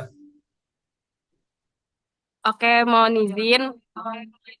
Eh, Perkenalkan, nama saya Andrea, Kang. Jadi saya mau nanya, kan saya banyak perhatikan di Reels IG, TikTok, tentang upacara adat ritual Sunda yang tadinya Ya, sakral, sekarang jadi konten viral di banyak platform.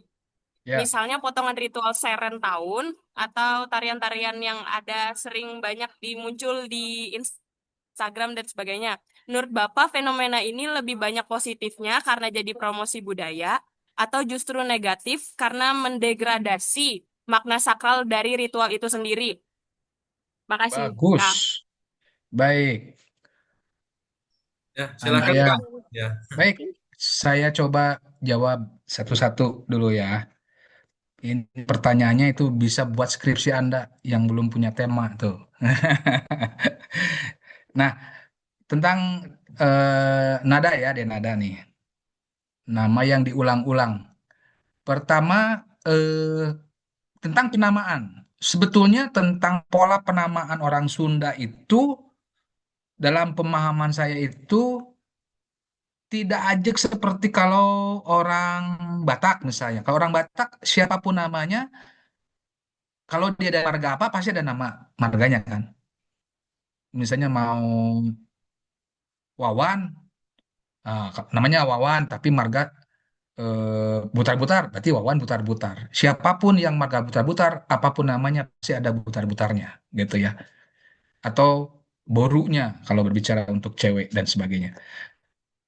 Di masyarakat Jawa, saya sedikit mengkomparasi, biasanya di masyarakat Jawa itu, apa namanya, nama fam keluarga, biasanya bagi orang-orang yang memang masih ada terah-terah tertentu, itu suka dipakai gitu ya. Misalnya terah dari siapa gitu ya, Nontonegoro misalnya siapa gitu pasti dipakai gitu lah. Mungkin itu secara kelas sosial, biasanya kelas-kelas sosial menengah ke atas, dari eh, kalau secara antropologi itu dari perspektif GERS itu kalangan priayi lah, itu biasanya dipakai nama-nama leluhurnya siapa dipakai. Nah di Sunda juga karena ada Paru Mataram, pernah gitu ya, masyarakat Sunda pernah ketika Mataram berkuasa, Mataram Islam berkuasa, ada juga yang dipakai seperti itu gitu ya. Nah, satu jadi ada yang menggunakan pola Jawa, nama terah itu dipakai. Kedua, ada yang tadi pengulangan. Nah, kalau pengulangan itu di Sunda itu ada istilah, ciri khas itu murwakanti, namanya murwakanti. Murwakanti itu jadi kalimat-kalimat yang suka diulang gitu ya. Seperti tadi Acep Surasep, Jajang Surajang, Didin Rohidin gitu ya. Nah, eh, saya belum meneliti secara linguistik itu sejak kapan. Tetapi kalau saya comparekan dengan lebih tua lagi, ya kalau menurut saya itu agak baru. Mungkin itu di era masa prakemerdekaan ke kemerdekaan deh, ya kalau saya asumsi saya lebih ke sana gitu. Dan biasanya itu menunjukkan kepada kelas middle low gitu ya, yang apa namanya itu cenderung diulang-ulang. Nah, tapi zaman dulu, jauh sebelum istilah penggunaan nama yang diulang-ulang, orang-orang tua dulu itu memberi nama itu kayak sembarang aja gitu, arbiter gitu. Misalnya, eh, dia bisa bisa lihat deh di Kanekes misalnya, memberi nama itu ya menurut kita itu seolah-olah suka-suka dia aja gitu. Mau namanya Sarip, mau namanya siapa gitu ya. Jadi apa yang muncul di benak dia, ya dia dikasih nama aja, pengen gitu kan. Atau juga ada cerita zaman dulu itu memberi nama terkait dengan hewan gitu ya. Karena ada mitologi-mitologi hewan yang dianggap menjadi simbol yang diharapkan orang tersebut punya nama seperti halnya nilai-nilai yang bagus. Makanya dulu ada namanya Abah Singa gitu ya. Seperti ada raja di Sunda namanya Ciung Wanara gitu ya. Ciung itu nama burung, Wanara itu kera gitu. Ada yang namanya juga gajah gitu ya. Ah, namanya gajah gitu ya. Gajah Gajah Lumantung, ada apa lagi ya? eh, Macam-macam gitu ya, nama dari hewan juga suka dipakai gitulah. Tapi tentunya nama-nama hewan yang secara mitologi Sunda itu dianggap punya apa namanya, punya nama nama bagus.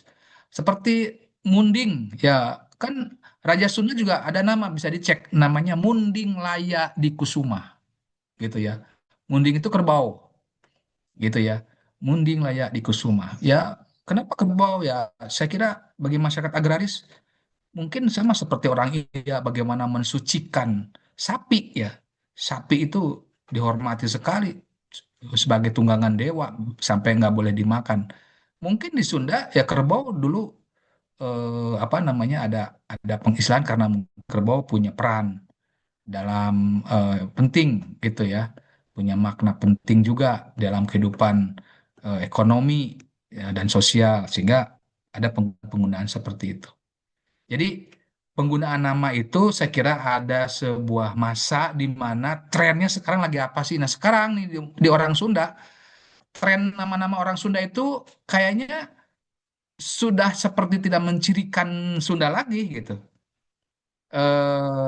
Misalnya dia lahir di bulan November, Rita Novemberawati gitu. Lahir di bulan Juli, Juliawati ya gitu. Atau mungkin pengaruh-pengaruh dari nama-nama keagamaan gitu. Salsabila gitu. Atau siapalah gitu yang notabene berkaitan dengan nuansa-nuansa keagamaan. Itu sudah mulai nama kalau laki-laki nama Muhammad tuh di Sunda banyak sekarang itu. Maksud saya tuh banyak yang namanya Muhammad Irfan, Muhammad apa gitu ya. Nah, itu dinamika seperti itu saya kira di Sunda itu apa namanya bisa dilihat ya kalau misalnya mungkin masyarakat Sunda yang cenderung kuat dengan budaya kepesantrenan, dengan budaya keagamaan, yang dalam konteks ini kebudayaan Islam, yang mereka banyak mengadopsi nama-nama berdasarkan nilai-nilai keagamaan. Kalau masyarakat-masyarakat rural meskipun Muslim mungkin, tetapi dia lebih kuat dalam tradisi budaya lokal, ya nama-nama seperti tadi yang dipakai gitu ya. Didin, Asep, Ujang gitu, atau Nengsi gitu ya, Tuti atau apa gitu. Itu di era-era yang tidak terlalu terpengaruh pada konteks pengaruh keagamaan. Gitu mungkin ya untuk nada. Kemudian untuk Andrea, saya kira pertanyaan bagus itu ya tentang masalah ritual-ritual. Kita harus memahami nih dalam ilmu antropologi, di dalam ritual pun ada mana yang disebut dengan ruang sakral dan ruang profan. Itu ya. Eh, Memang betul bahwa ritual bagi masyarakat adat notabene lah terutama atau bagi masyarakat-masyarakat pedesaan secara lebih khusus yang disebut dengan masyarakat hukum adat gitu ya. Ritual itu sakral gitu. Bahkan ritual pun ada yang sifatnya tertutup dan terbuka yang saya tahu gitu ya. Yang seperti serian tahun itu adalah ritual dan sifatnya terbuka. Nah, karena ritual sifatnya terbuka, maka orang bisa melihat gitu kan, bisa melihat. Nah, kalau orang melihat udah zaman teknologi sekarang pasti mendokumentasikan, pasti memviralkan.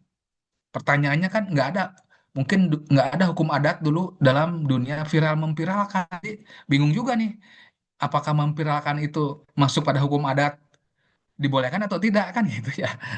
Tapi yang jelas ketika upacara adat itu secara terbuka meskipun sakral, artinya orang dibolehkan untuk mengakses, untuk melihat, mengikuti, mendokumentasikan. Hanya mungkin tergantung dari kitanya, para pendatangnya, kalau mengikuti suatu upacara adat seperti itu, baiknya izin terlebih dahulu kepada panitia lokalnya atau mungkin ketua adatnya untuk mendokumentasikan gitu ya. Karena dipercaya atau tidak, ya kadang-kadang upacara-upacara sakral seperti itu, bila mana si pendokumenternya itu tidak izin gitu ya, kadang ada hal-hal yang dianggap akan berdampak gitu ya, tabu atau apa kepada si orang tersebut ya, ya mungkin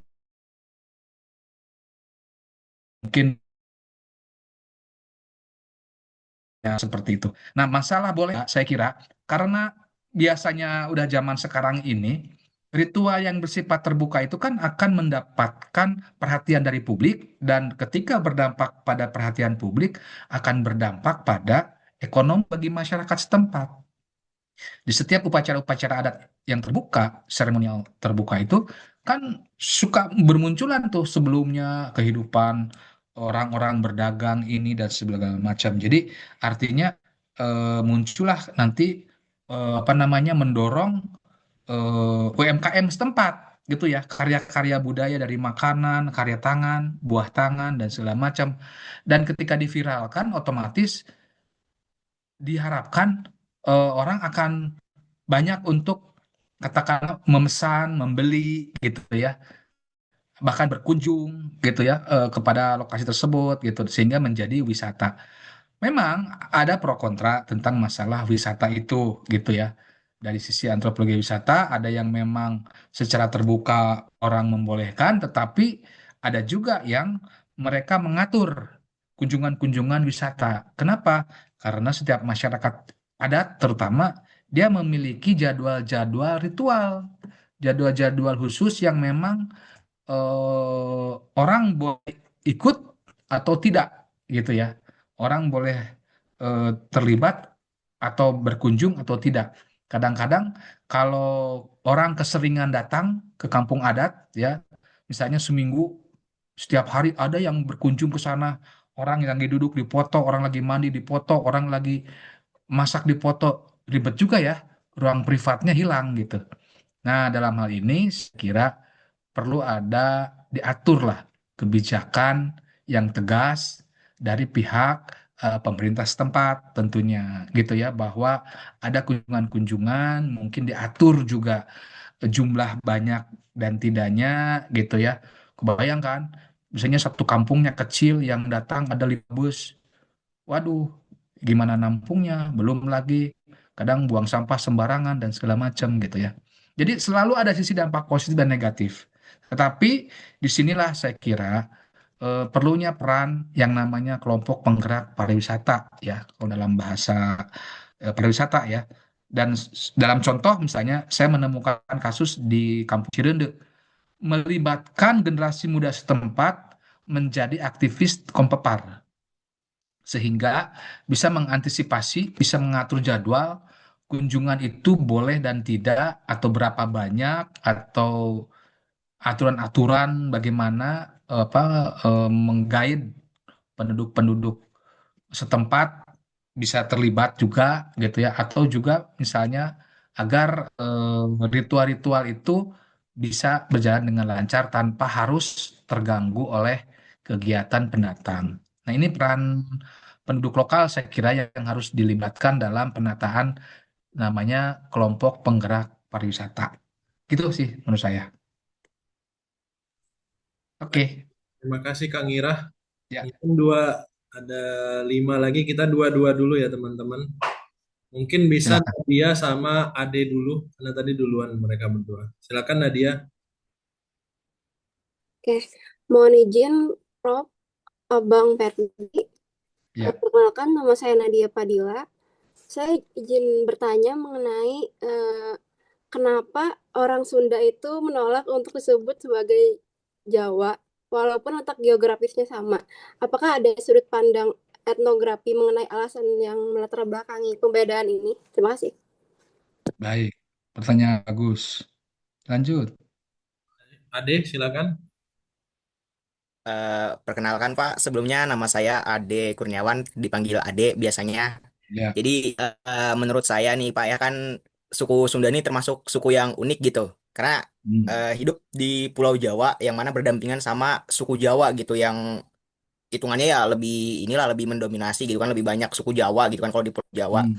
Tapi suku Sunda nih uniknya dia tuh bisa mempertahankan gitu kebudayaannya itu berdiri sendiri gitu, nggak terpengaruh atau melebur sama kebudayaan dari suku Jawa gitu. Bahkan terkesan nggak suka gitu kan kalau disebut orang Jawa gitu nggak mau. Terus kira-kira nih kalau dilihat dari sudut pandang budaya tuh Pak gimana ya? Budaya, sudut pandang sejarah itu gimana cara masyarakat Sunda tetap mempertahankan budayanya itu tetap eksis gitu nyampe sekarang. Karena saya kan orang tua saya juga dua-duanya Sunda gitu dari Jawa Barat juga. Ya. Terus kadang suka ada yang nanya gitu, kamu sukunya apa? Saya bilang orang tua sih dua-duanya Sunda gitu. Baru dibilang lagi sama orang kan, oh berarti Jawa ya. Saya bilang ya bukan gitu, beda. Kata orang terus, kok beda kan sama-sama Pulau Jawa gitu katanya. Terus saya bilang ya nggak tahu pokoknya mah beda aja gitu. Jadi mungkin gitu Pak. Terima kasih. Iya, iya.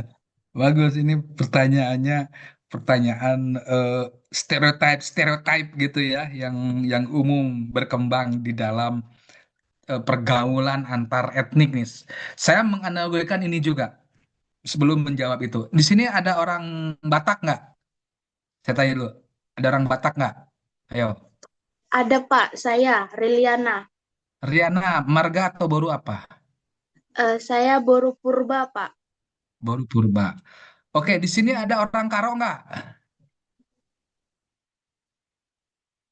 Nggak ada ya. Iya. Nah, kalau ada, nih kebetulan ada orang Batak nih, Reliana. Reliana pernah denger nggak? Orang Karo nggak mau disebut orang Batak.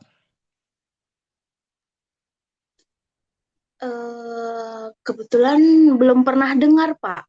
Belum pernah dengar ya. Iya. Nah, itu dari pertemanan saya dengan antara orang Batak dan orang Karo, kan sama-sama di Medan, ya. Sama-sama mereka punya marga, bahkan hampir sama marganya. Tetapi orang Karo nggak mau disebut Batak, karena salamnya juga berbeda. Salam orang Batak itu Horas, orang Karo itu Majuah-juah. Pernah dengar itu? Nah, itu kan. Jadi penanda bahasa ya menjadi penanda budaya. Tadi kembali kepada orang Sunda, kenapa nggak mau disebut orang Jawa? Dari bahasa aja berbeda. Kalau orang Sunda bilang punten, sampurasun. Kalau orang Jawa pasti kulonuwun, gitu. Kulonuwun, ji, gitu ya. Nah, jadi pertama mungkin dari aspek bahasa, karena bahasa punya identitas atau bahasa menjadi penanda dari sebuah kebudayaan, gitu ya. Sama halnya kalau saya menjawabnya mungkin selalu dengan analogi biar agak bisa komparasi lah. Kita melihat orang bule ya sama bule kan, tapi orang Prancis sama orang Eropa ya beda, gitu. Perancis punya bahasa Perancis sendiri, orang Eropa punya bahasa Eropa sendiri, misalnya seperti itu. Bahkan orang kulit hitam juga kan gitu. Eh, Antara ini saya bisa dicek lah ya di Papua itu kan kita taunya sama ya orang Papua. Tapi antar desa itu beda. Bagi kita kan sama suku Dani sama suku Pakpak atau sama suku apa ya sama aja gitu ya sama orang Papua. Enggak, ya saya tuh orang apa lokalitas gitu ya. Nah, menjawab tentang tadi tentang apa namanya kenapa nggak mau disebut suku Jawa, secara jokes sih saya suka bilang coba bilang saya bukan orang Jawa. Loh, kok kenapa Kang Ira? Kan saya tinggal di Jawa Barat. Saya bilang gitu. Saya juga orang Jawa, tapi Jawanya Jawa Barat. Nah, dulu sudah disebut Jawa Kulon atau secara manuskrip Jawa Kuluan, Jawa Kulon gitu ya. Nah, kalau orang Jawa yang sekarang disebut orang Jawa itu disebut orang Wetan, ya orang Jawa Wetan. Wetan itu timur, Kulon itu barat. Jadi dulu sih itu. Terus mungkin ya kalau dicari akar-akar kesejarahan seperti yang saya paparkan tadi, kalau orang Jawa itu Jawa Tengah, Jawa Timur, kebanyakan mereka dulu itu kalau di dalam garis Kesundaan lebih kuat dari garis Galuh, dari kerajaan Galuh. Nah, yang notabene orang Sunda itu kebanyakan dari kerajaan Sunda. Tapi kemudian pada masanya Sunda dan Galuh itu kan suka berantem-berantem juga tuh. Jadi kalau teman-teman baca sejarah dulu Sunda dan Galuh itu perang, bukan perang sih. Ada sengketa-sengketa gitu, konflik. Mungkin akar konflik itu yang sampai sekarang kemudian ditarik apa namanya Galuh itu lebih ke leluhur Jawa gitu, Sunda itu leluhur ke orang Sunda di daerah selatan misalnya. Tetapi pernah juga kan Sunda Galuh itu menjadi satu yang disebut dengan Pajajaran. Nah, tentang kemudian pada edisi lain, episode lain, mungkin karena pernah juga gitu, yang saya bilang tadi, Mataram pada masa kolonial itu menguasai kerajaan-kerajaan di wilayah Tatar Sunda, di mana raja-raja di wilayah Tatar Sunda pada Mataram Islam itu kedudukan rajanya itu diturunkan menjadi setingkat adipati atau bupati gitu ya. Jadi mungkin itu akar dari kalau mengambil dari era cerita Mataram ya, Mataram Islam gitu. Jadi banyak apa namanya konflik-konflik budaya antara orang Jawa dengan orang Sunda gitu. Makanya kalau berbicara undak-usuk, tata krama dalam budaya Sunda, ada di dalam internal orang Sunda sendiri, itu mah pengaruh Mataram katanya. Orang Sunda mah egaliter, tidak perlu menggunakan kata-kata yang halus, yang sedang, biasa saja bahasa yang gaul. Makanya bisa dilihat kalau orang-orang yang dianggap beretitude, orang berpendidikan, orang yang dianggap punya jabatan atau dari kelas sosial tinggi, mereka memperhatikan tata krama dalam kata-kata. Tapi orang Sunda kebanyakan yang lebih pada kelas sosial umum, mereka itu menggunakan bahasa-bahasa Sunda itu yang sama seperti sekarang disebut Sunda Pakidulan gitu ya, Sunda di daerah Banten, Sunda daerah Sukabumi dan segala macam. Jadi yang orang mengatakan kasar gitu ya. Orang aing kata gitu kayak aing, maneh, sia, dia gitu. Itu bagi orang Sunda umum sekarang dianggapnya itu kasar gitu.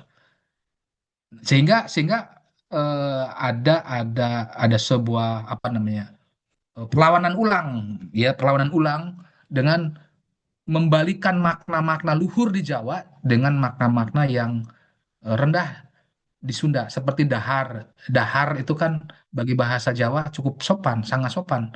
Di Sunda dahar itu kalau nggak biasa ya kasar gitu.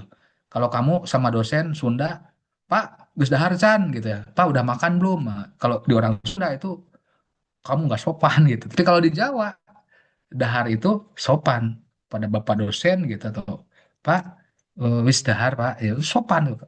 Di Sunda dahar itu tuang yang lebih halusnya misalnya gitu.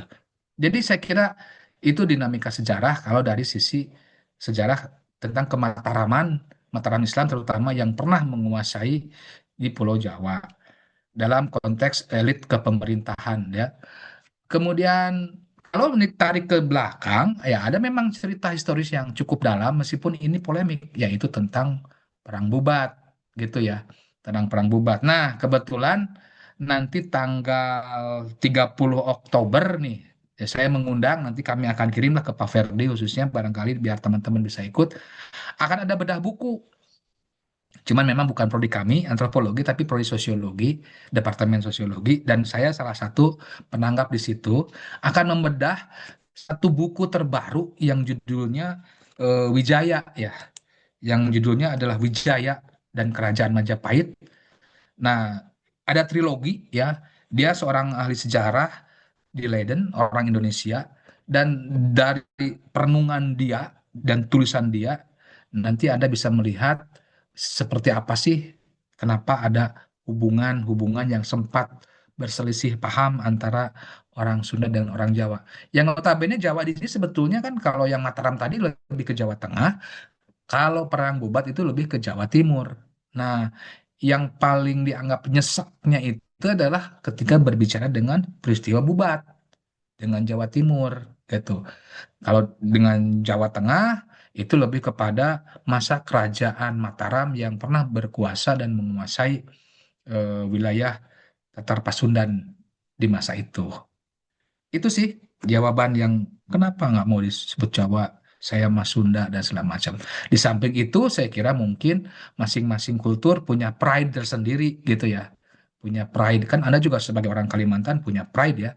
Kalimantan Barat, Timur, beda kan? Nah, meskipun sama orang Kalimantan, tapi ada pride tersendiri. Wah, saya mah orang Dayak apa gitu. Itu mah Dayak apa gitu kan? Seperti itulah kurang lebih. Oke, mudah-mudahan bisa menjawab ya. Terima kasih, Kang. Ya, Baik, mungkin selanjutnya itu terkait Raffi. Tadi Febri Haliza mau nanya ya. Mungkin Raffi, silakan Raffi. Raffi dan Ahim dulu. Silakan Raffi dan Ahim untuk bertanya. Oke, Bapak, selamat pagi. Perkenalkan, nama saya Raffi. ya. Nah, Pagi. jadi yang tentang tiga yang silih Asih, silih asa, asuh. asah, dan silih asuh. Nah, jadi kan untuk zaman sekarang nih itu jarang, bukan jarang sih. Jadi tantangan utama dalam pelestarian tri itu bagi Trisilas. kalangan muda apa Bapak? Terima kasih. Baik. Selanjutnya, Silakan Ahim. Baik, mohon izin semuanya. Perkenalkan, nama saya Muhammad Rahimatul Rahman. Jadi, saya akan bertanya tentang geografisnya Sunda. Jadi, langsung saja bagaimana perbedaan lingkungan geografis antara daerah Sunda pedalaman dan pesisir yang mempengaruhi sistem mata pencaharian dan struktur sosialnya. Ya. ya, pedalaman dan pesisir ya. Oke, baik. Saya coba jawab satu-satu dulu. Yang Raffi tentang apakah eh, nilai luhur Trisilas tadi ya itu tantangannya gimana nih di sekarang? Ya, itu pertanyaan yang bagus karena kalau berbicara kebudayaan besar, maka organisasi sosial yang paling kecil adalah keluarga. Betul? Nah, pertanyaannya bagaimana keluarga-keluarga Sunda sekarang? Kan gitu. Bagaimana orang-orang tua Sunda sekarang dalam memaknai nilai-nilai Sunda, nilai-nilai luhur Sunda, dan juga bagaimana mengimplementasikannya atau mensosialisasikannya atau menginternalisasikannya kepada generasi sekarang. Nah, terkait dengan hal itu, kalau saya sih lebih melihat sejauh ini bahwa masyarakat Sunda secara umum masih punya sifat karakter guyub, gitu ya. Guyub itu yang dalam implementasinya gotong royong. Ciri keguyuban, misalnya salah satunya adalah ketika ada keluarga hajatan atau menikah, atau kematian, atau kesedihan, itu mereka pasti akan berkumpul. Atau juga pada saat Lebaran, kalau orang Muslim, mereka akan mudik dan berkumpul dengan keluarga. Kemudian pada saat di pedesaan membangun sarana prasarana di sekitar desa gitu ya sebagainya, situasi itu masih ada, nilai apa sikap-sikap seperti itu masih ada. Nah, dengan adanya keguyuban, adanya kesedihan atau kesenangan, masih ada tindakan-tindakan sikap berkumpul membantu, itu nilai-nilai silih asih masih terbentuk. Nah, yang jadi permasalahan adalah kalau ketika berbicara kekerabatan sebetulnya. Kadang-kadang generasi masyarakat Sunda sekarang agak kurang memperkenalkan hubungan-hubungan kekerabatan itu gitu. Kenapa biasanya? Karena misalnya salah satunya adalah karena jarak dan kesibukan. Kan rata-rata orang-orang pedesaan itu yang sudah tidak punya lahan dia ke kota, dia bekerja di kota gitu ya. Rata-rata generasi muda Sunda itu pergi ke kota, mereka merantau ya, apakah apa namanya sekolah, kuliah atau juga mencari pekerjaan dan segala macam. Nah, sehingga mereka kemudian ketika berumah tangga dan segala macam otomatis terpisah. Kalau zaman dulu kan cenderung kalau orang-orang perkampungan Sunda ya menikah antar sesama perkampungannya gitu ya. Makanya masih kuat tuh Triscili Asi Asa Asuh karena mereka terbangun dalam suatu ikatan batin yang tidak kaku gitu ya. Nah, tetapi kemudian ketika keluarga-keluarga Sunda itu mulai merenggang, nah akhirnya kalau secara kekerabatan mungkin tidak kuat. Tetapi karakter Sunda yang umumnya kan tadi orang Sunda itu kan someah gitu ya. Sehingga mengimplementasikan tentang nilai-nilai itu adalah kepada bukan kerabat. Tetapi kalau istilah Sunda itu batur gitu ya. Sehingga karena karakter orang Sunda itu istilahnya batur bisa jadi dulur, orang lain bisa menjadi saudara, sehingga di mana dia tinggal, dia akan membangun komunitas atau koloni-koloni gitu ya, dalam bentuk misalnya mungkin kalau di Bandung atau di Jawa Barat ada kelompok misalnya geng Vespa gitu ya, atau mungkin kelompok-kelompok apalah gitu, kelompok-kelompok hobi gitu ya, kelompok-kelompok kesenangan dan segala macam. Itu diimplementasikan. Nah, kalau berbicara tentang keluarga dan generasi sekarang, yang saya amati adalah dampak dari gadget gawai ini menjadikan keluarga pun menjadi individualis. Generasi muda pun menjadi secara relasi sosial itu tidak melakukan interaksi-interaksi sosial yang natural seperti halnya orang-orang berinteraksi secara sosial keumuman. Nah, ini saya kira indikasi-indikasi silih asi silih asun itu adalah kalau saya melihat sekarang adalah dampak dari pengaruhnya penggunaan teknologi informasi yang kian masif sehingga interaksi antar orang itu menjadi berkurang. Saya kira itu ya. Akhirnya ukuran tentang interaksi orang itu tergantung dari poin dan koin kan. Ayo tap-tap layar dong guys gitu. Ayo guys tap-tap layarnya gitu ya. Jadi silih asihnya itu asih karena ada reward and punishment gitu. Ayo dong tap-tapnya atau gimana kayak kayak gitu. Follower banyak gitu ya. Wow, followernya banyak maka dia hal seperti itu yang ada indikasi-indikasi seperti itu ya. Nah, kemudian tentang bagaimana membedakan masyarakat pedalaman secara geografis dan yang non pedalaman atau pesisir? Saya kira pertama, tadi saya sudah paparkan dalam tayangan PowerPoint saya.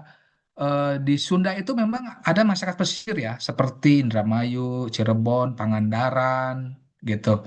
Eh, Kalau budaya Cirebon, Indramayu memang ada keunikan yang khas yang cukup berbeda dengan kebudayaan Sunda umum, terutama dari bahasa. Karena apa? Kenapa? Karena pertama secara teori antropologi daerah very-very ya Anda nanti cari tahu tuh konsep daerah very-very arsiran antara kebudayaan dominan besar Sunda dengan kebudayaan dominan besar Jawa. Nah, ini arsiran ini maka membentuk satu kultur baru. Nah, Cirebon, Indramayu itu kan kalau secara garis kultural itu kan daerah di mana merupakan daerah basis arsiran tadi. Pengaruh Jawanya ada, pengaruh Sundanya ada. Kebetulan saja administratifnya misalnya masuk ke Jawa Barat. Padahal kerajaan-kerajaan di daerah Cirebon dan Indramayu dulu dikuasai Mataram. Yang notabene kebudayaan Jawa yang akan kuat di situ. Gitu ya, bahasa-bahasa kejawaan yang lebih, meskipun kejawaannya bukan kejawaan kromo yang ada di Jawa, tapi lebih ke bahasa-bahasa dan kerjawaan yang sifatnya apa ya kalau gitu are gitu ya. Jadi Jawa kasar gitu, Jawa ngoko. Nah, justru lain halnya dengan Cilacap nih.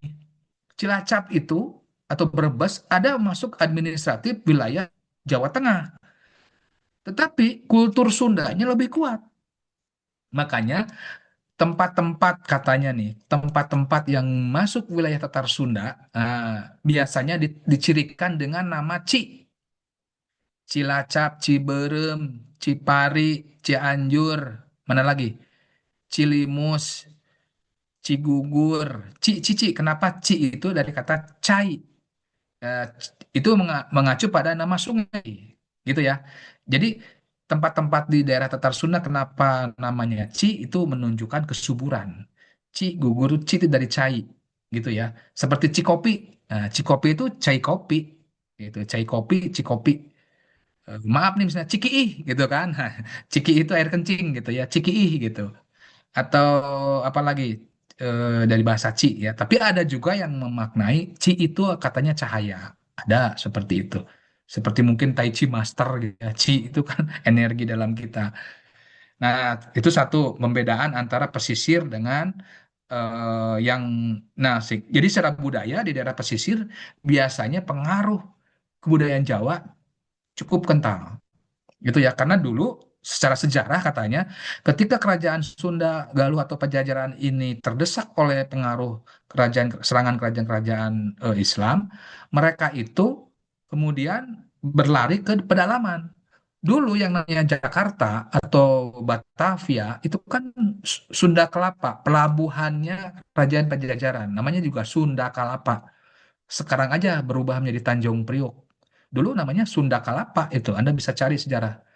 Nah, karena dikuasai oleh VOC, kemudian Cina, dan sebagainya lah, gitu ya, pengaruh-pengaruh dari asing dikuasai, termasuk Cirebon juga kan dulu ada pelabuhan-pelabuhan ya, yang ini dikuasai juga, ya orang-orang Sunda bergerak ke arah dalam, pedalaman.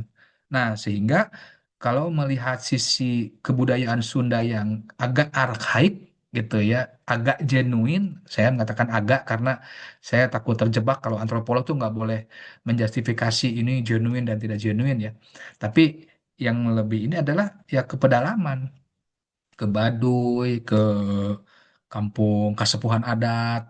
Ada namanya sekarang gelar alam tuh, gelar alam gitu ya di Sukabumi Selatan atau Citorek, Cisungsang dan segala macam. Itu biasanya mereka hidup dekat dengan gunung, dekat dengan hutan gitu ya. Itu yang Sunda pedalaman. Kalau Sunda yang eh, perkotaan ya itu lebih di daerah perkotaan urban gitu ya. Dan biasanya Sunda di daerah urban itu Sunda yang sudah terpengaruhi oleh pola budaya Mataram, itu budaya Jawa, budaya yang ada tingkatan-tingkatan secara strata bahasa gitu ya, halus, sedang dan segala macam. Gitu untuk Rahim, mudah-mudahan bisa membantu menjawab. Cuma catatan sedikit, biasanya ada polemik nih ketika masyarakat-masyarakat Sunda yang pedalaman tadi, kemudian mereka mendeklarkan sebagai masyarakat adat, kan gitu ya. Nah, biasanya masyarakat adat itu punya batas wilayah. Selain non-adat tidak punya batas wilayah, hanya administratif saja, gitu. Tapi kalau wilayah adat itu tidak sama dengan wilayah administratif. Itu yang suka jadi masalah. Kemudian, misalnya orang Kasepuhan di daerah Banten Kidul yang hidup di daerah pegunungan Halimun, ya mereka mengatakan ini wilayah hutan ini wilayah adat saya, gitu kan? Karena mereka punya konsep tadi eh, leuweung tutupan, leuweung garapan, dan leuweung titipan, tutupan dan garapan. Jadi mereka itu membuat kosmologi ruang bentang alam itu dalam tiga ruang. Ruang yang tidak boleh dijamah, ruang yang boleh dimanfaatkan, ruang yang memang untuk kehidupan gitu. Nah, ruang itu yang disebut dengan wilayah adat. Tetapi oleh negara sampai sejauh ini selalu ada konflik karena kan itu mah hutan negara, taman nasional dan segala macam. Nah, ini yang menjadi polemik. Tapi kalau orang-orang Sunda di daerah perkotaan, urban, mereka ya hidupnya hanya berdasarkan wilayah administratif saja gitu. Itu ya. Oke. Baik, Nah, Jawa Ngapak betul. Betul Jawa ya. Ngapak.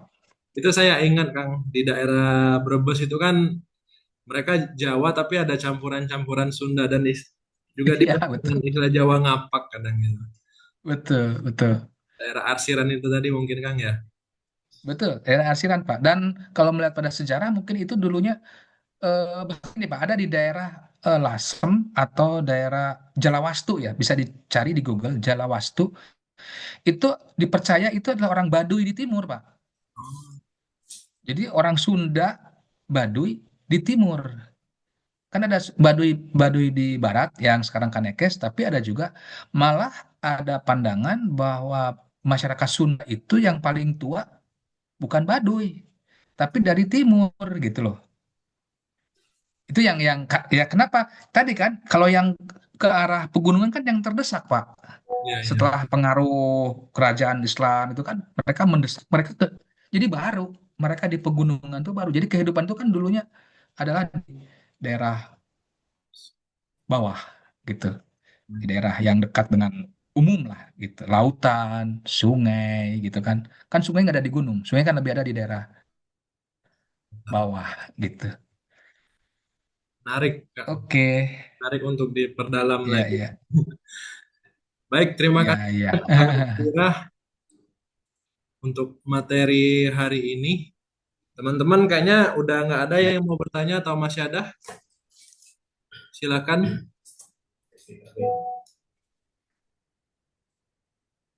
Kalau sudah tidak ada, mungkin sebelum ditutup, Kang, mungkin ada closing statement dari Kang Ira terkait perkuliahan kita hari ini gitu.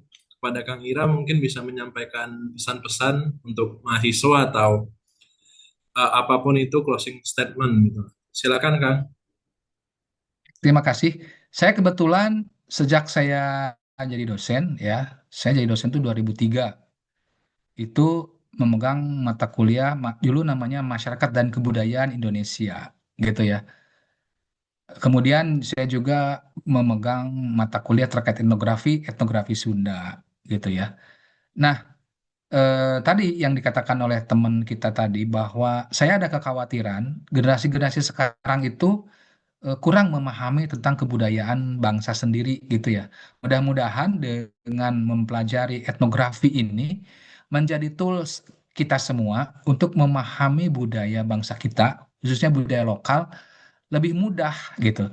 Karena dengan nanti kita punya pengetahuan etnografi, baik secara metodologi, teori dalam memahami kebudayaan kita sendiri, pertama ketika Anda lulus nanti, justru tools itulah yang menjadi skill teman-teman antropolog yang akan banyak dibutuhkan oleh siapapun, negara, pemerintah, pihak swasta dan segala macam dan masyarakat sendiri gitu ya. Itu yang saya harapkan dengan teman-teman mempelajari ilmu etnografi. Jadi tidak hanya mengenal, tetapi bagaimana teknik untuk mengenal kebudayaan kita secara etnografis. Secara tidak langsung juga mendorong teman-teman untuk menemukan, menyenangi kembali tadi yang retrospektif ya, nilai luhur budaya lokal yang bisa diterapkan dalam kehidupan sehari-hari biar teman-teman menjadi antropolognya mendunia tetapi based on local wisdom. Keren gitu Pak. Terima kasih. Hmm, Baik, terima kasih banyak Kang Ira. Mungkin sebelum sama-sama. kita tutup, kita foto bersama dulu, Kang. Kepada teman-teman untuk bisa on cam, yang lagi off cam mungkin bisa on cam. Bentar.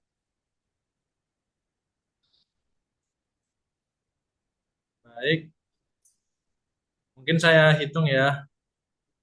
Satu, dua, tiga.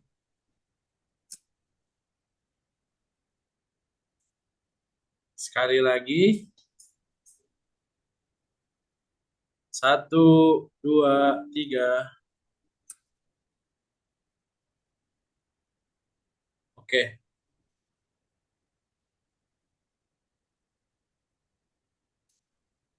Baik, terima kasih banyak Kang Ira atas penyampaian materinya terkait dengan etnografi Sunda pada hari ini.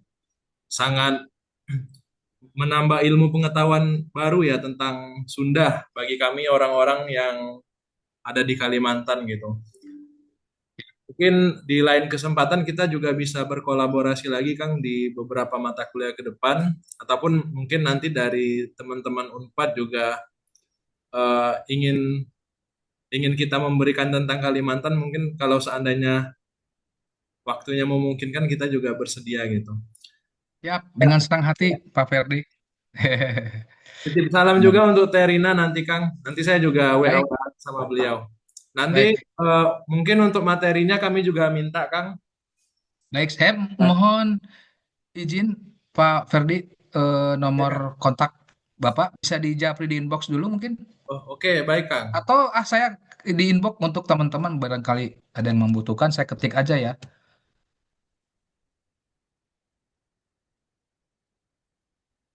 Nah, itu nomor WA saya. Nanti ada yang membutuhkan materi silakan WA ke saya. Siap, saya simpan dulu Pak Ferdi. Oke Kang.